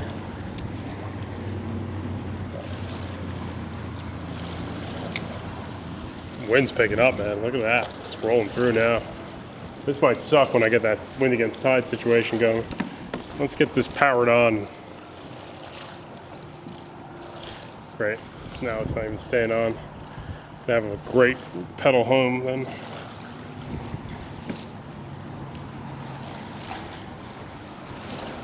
Yeah, this side of the bridge is gonna really suck soon. As soon as that tide starts pumping.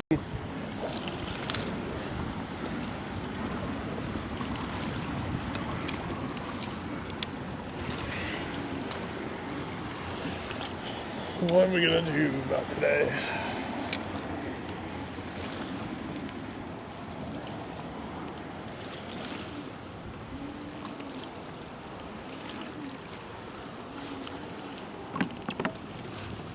I wonder if it's this freaking cable's too loose. Oh, that's in there, man.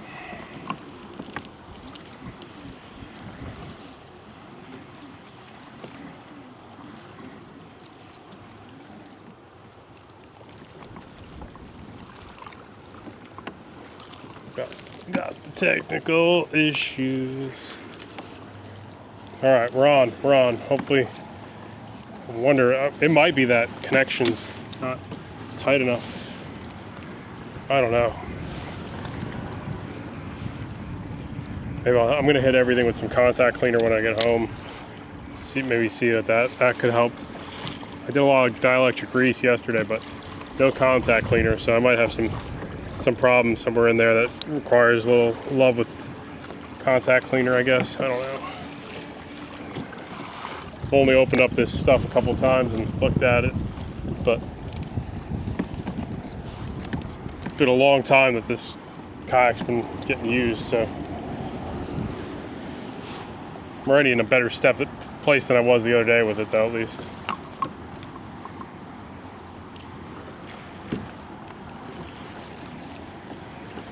I wonder if it's a voltage issue with my battery. I have no idea.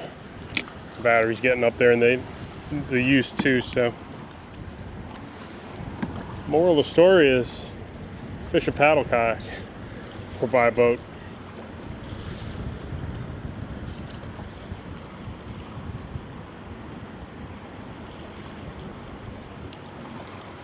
No bites here either, so I guess my how should I say, my theory about the bite being better somewhere else potentially might not hold true.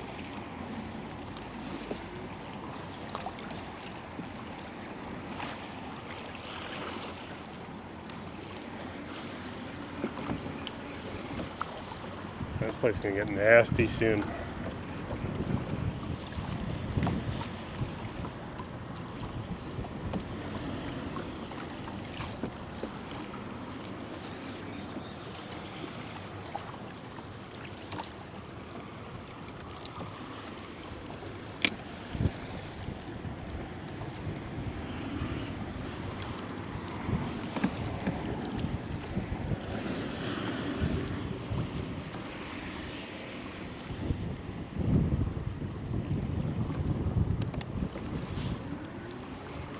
Usually this tide I do well. I start to get some pretty good bites at this point in the tide. It's like we're at the start of that outgoing. You usually do start to do decently. It's the last bridge trip for me, I think, then. Bummer. But that's all right. It's going to force me to learn new stuff. You know, I had too many nice days on this bridge, I think. I wouldn't say maybe lazy, but it got me, you know, a little complacent, right? On good bites pretty consistently, why leave it? Today doesn't seem to be quite there. Some small fish are following me here. My chubs. Chubs are following my kayak.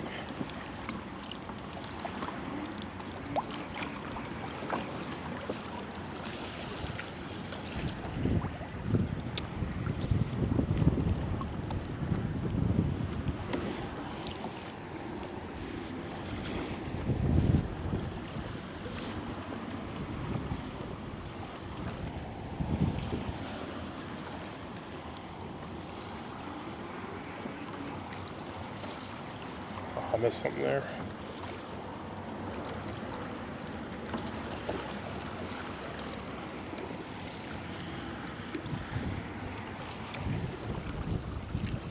I think I might have had a fish scale on there. I gotta double check. I saw something shining when I just casted.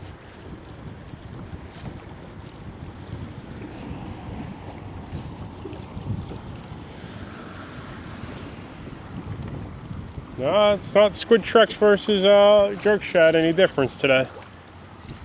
So I just hit one of those doozy days. That's it. See that? Was there a scale on there? No. Just an optical illusion.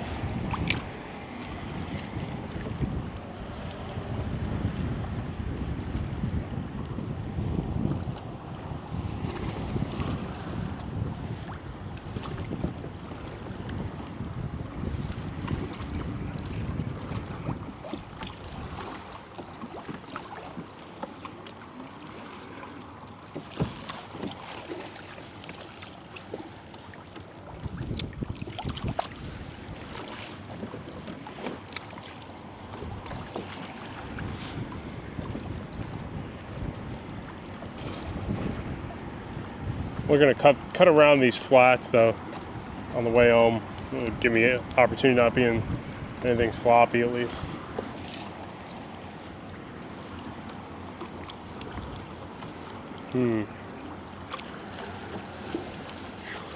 That bite changed on me, dudes.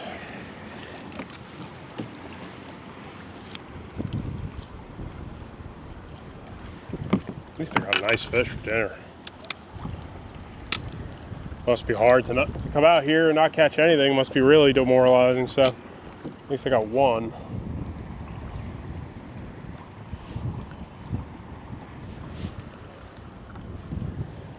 There we go. Maybe it was that Procure just now. We added that just on this last cast, but I think it's a grunt. Right? Small grouper.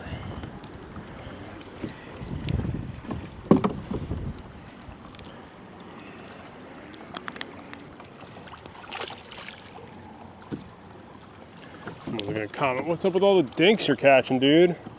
All you do is catch small fish. Yeah. You're right about that. That is all I catch. Small fish, all ISV.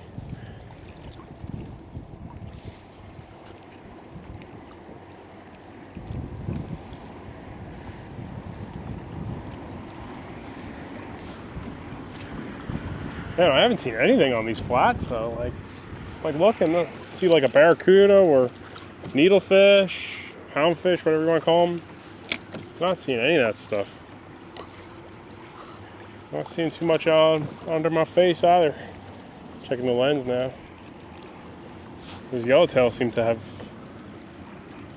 kind of cleared out a little bit too.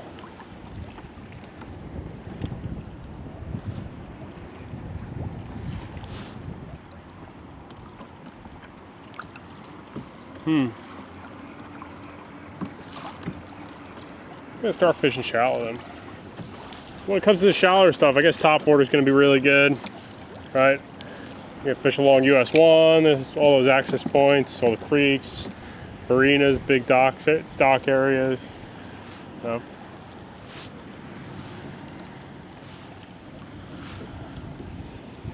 2-3 feet is really where I'm gonna probably start fishing for the next week or two. Going under 5 foot is gonna be where I'm starting. Because everything here is over, mostly over 5 foot.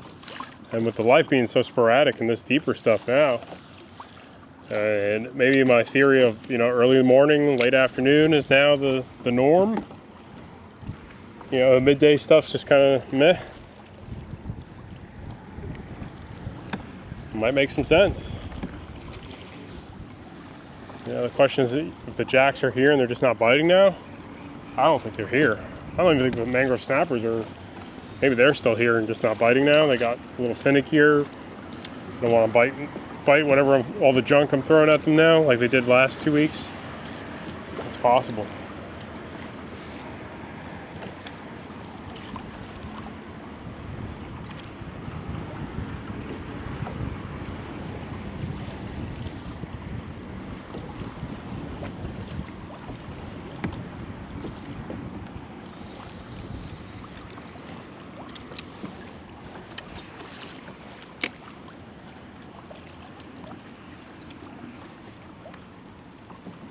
Alright, guess the Squidtrex deserves more credit than I gave it.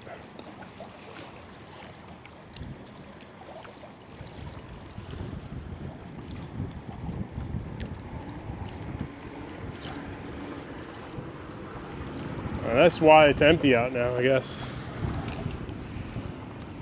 You're waiting on the next big change, which is probably those migrations. A lot of stuff sitting around, waiting. Doing the winter wait around leaves you. If you think February is tough, March is definitely, I'd say March is the toughest month for me. I always struggle in March. February's tough, but March is harder.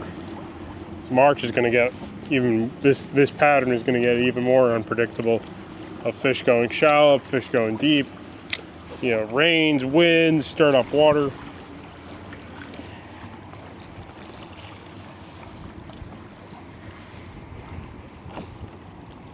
Like if today's the first sign of it.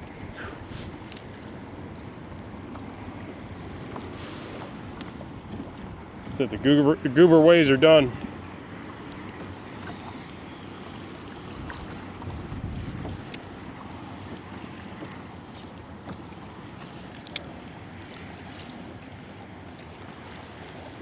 Can't believe we didn't get a Jack Crevalle. Yellow Jack, none of that stuff.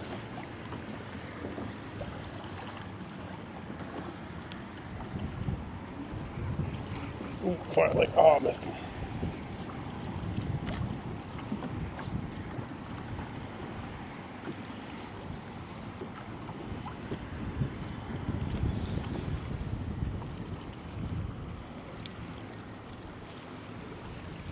Potholes are pretty empty too. Like I'm not seeing anything in these things anymore.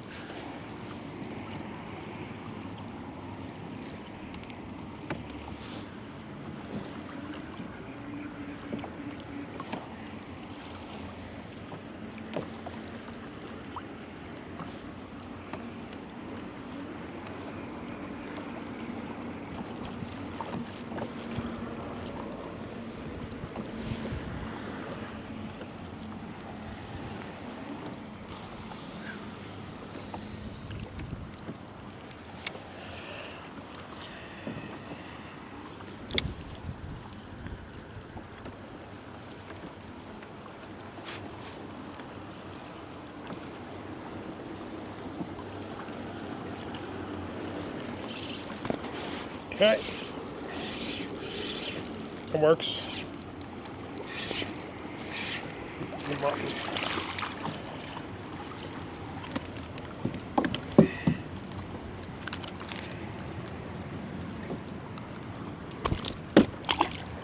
Alright, dude, needs to power bomb you.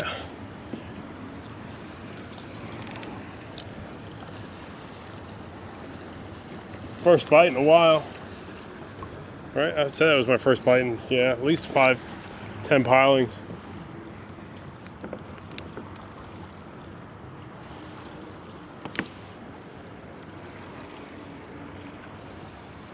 I do remember this struggle happening last time though, so I'm keeping with it. But we're not seeing anything on these. Nothing out here either.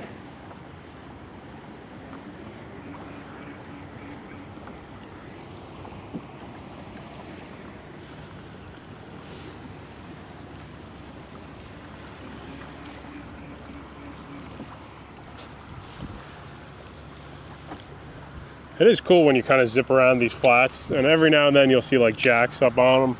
They're like pew pew pew pew. They're like looking like rocket ships flying around on here.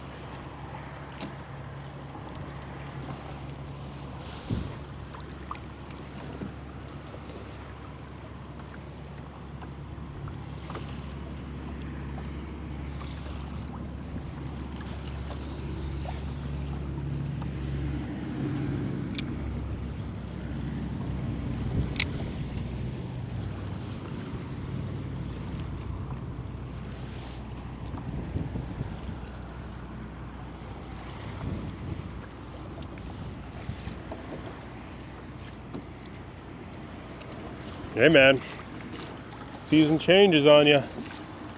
It's just that simple.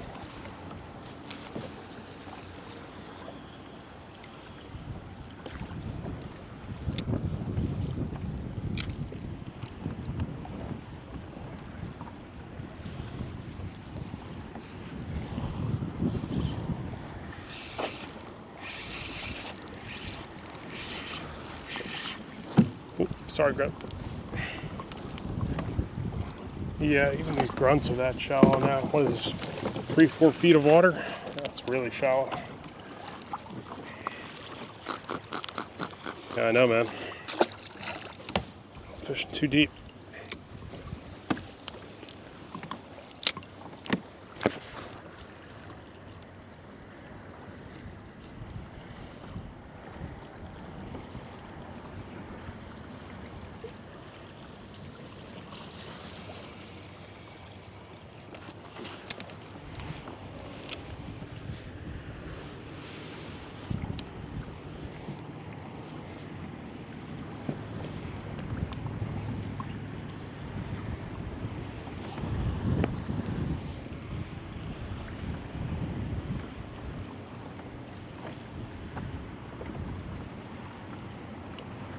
Wow. Like, look at how beautiful it is today, though, man. If you really think about it, like that part of it, it's incredible looking out here.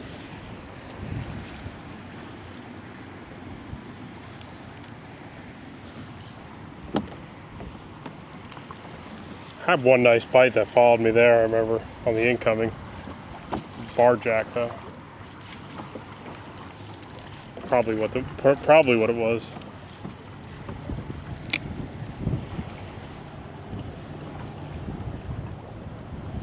Man, some defeat. Some humble defeat happens out here. How does it feel to get your ass kicked alive? It does feel pretty interesting. Not what you'd expect.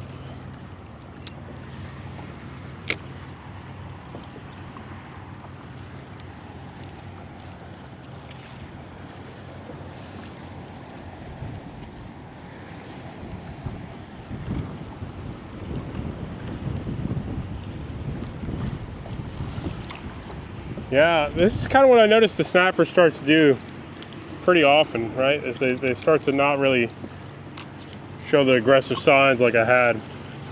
This is more like how I expect it. I'm used to the snapper fishing to be. It's just like this kind of off, here and there one bites, and then they're kind of moody for the rest of the day.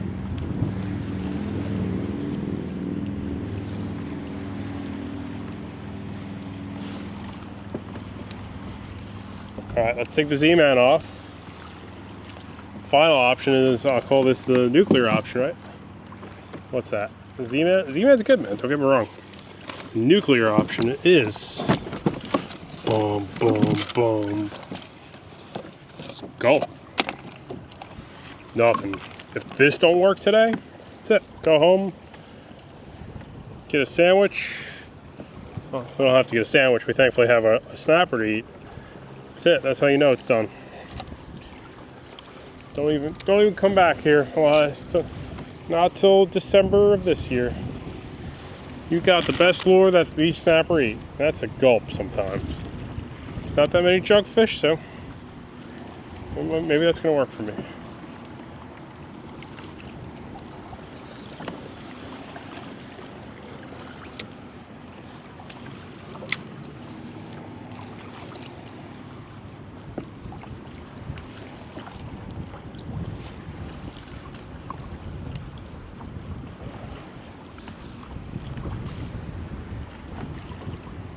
Wow, yeah, when the gulp don't get bit. Pack it in, my friends. I do feel like that bite changes though, man. I just seen, like, since I've been here for a couple months, I've seen fish that definitely have moved off areas that were around, sharks, all this stuff. It changes. It changes on you. It goes to nighttime bites now. Midday sucks.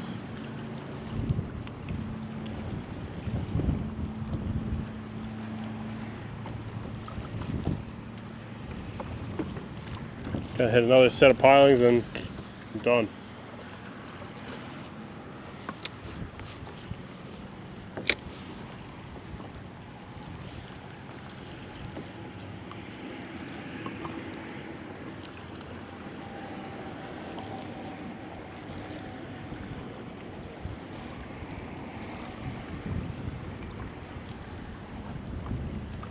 Turtle.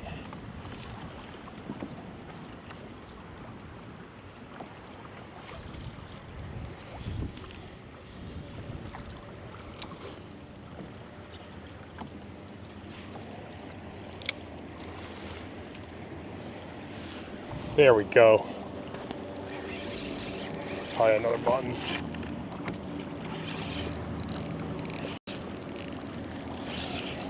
Maybe a jack finally? Don't know. Mutton, yeah.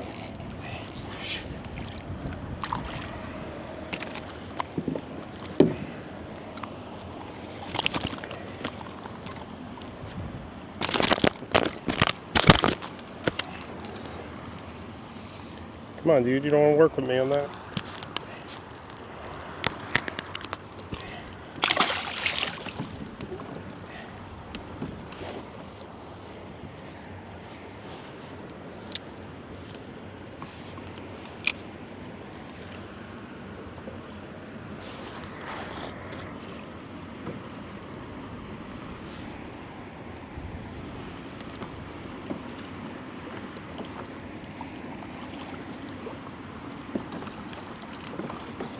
Little mutton. All right, all right. I think the next move here is let's go work our way back to one last little zone.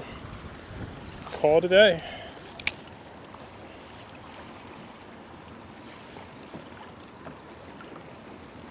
We're gonna sharpen our shallow water game from there on in. I think that's what I gotta do.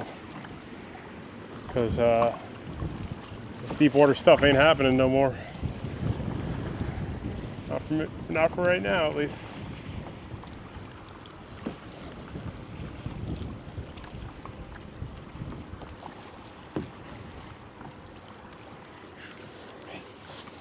All right, last cast, I promise.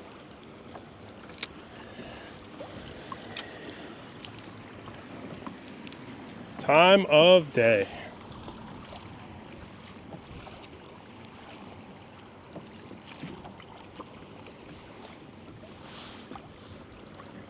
I think I hit the part. The time of day is now really, really important.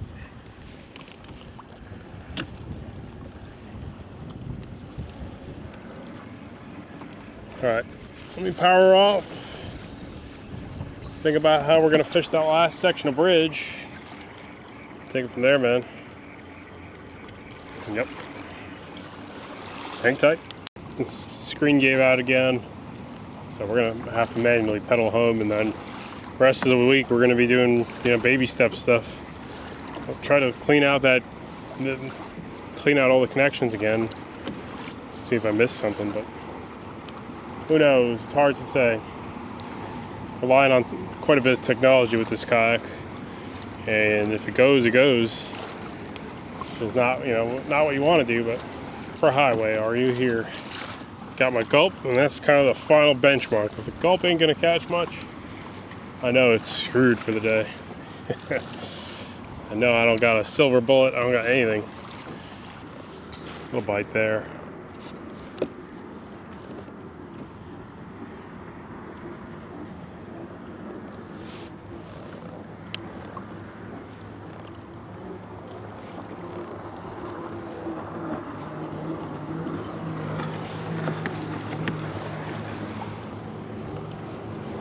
There we go. That's a grouper though. Know that bump. I think it's a grouper, maybe not.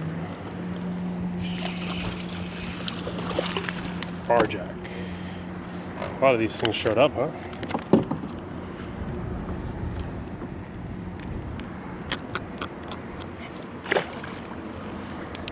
The bait is around. Barjack. Well, like I said, at least I could fish though.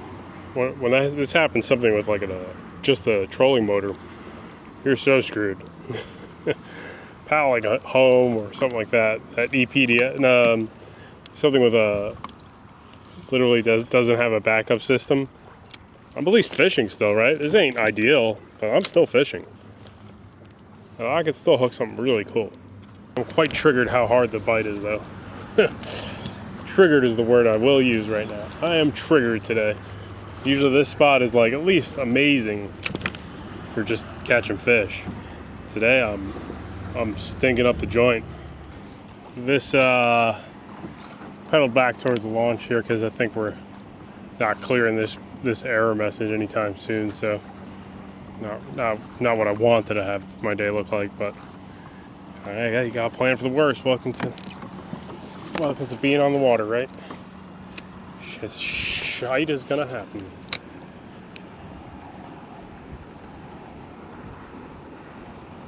Any fish here? There should be some fish somewhere here.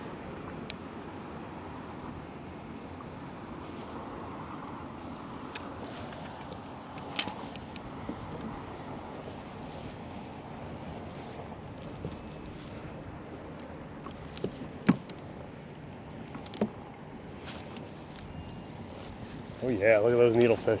Fired up. Fired up needlefish. Houndfish, rather. Houndfish, needlefish, whatever you want to call them.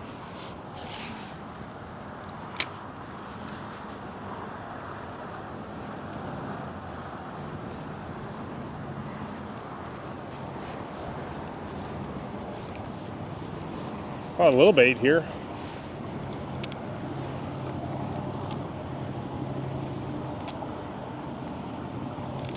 Let's see what's up in this deep little pocket here, though.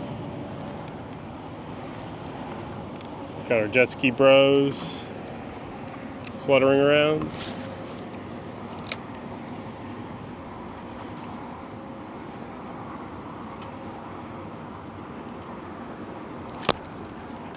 Whole little tarpon. Cool. Guess it's time they're showing up.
Ah, something was following it. Small, but had to follow there.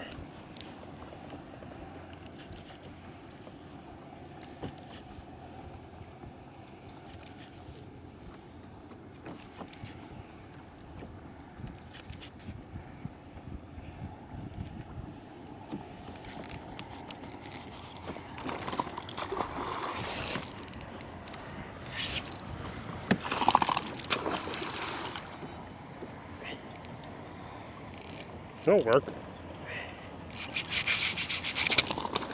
Oh, he's gone. Broke me off?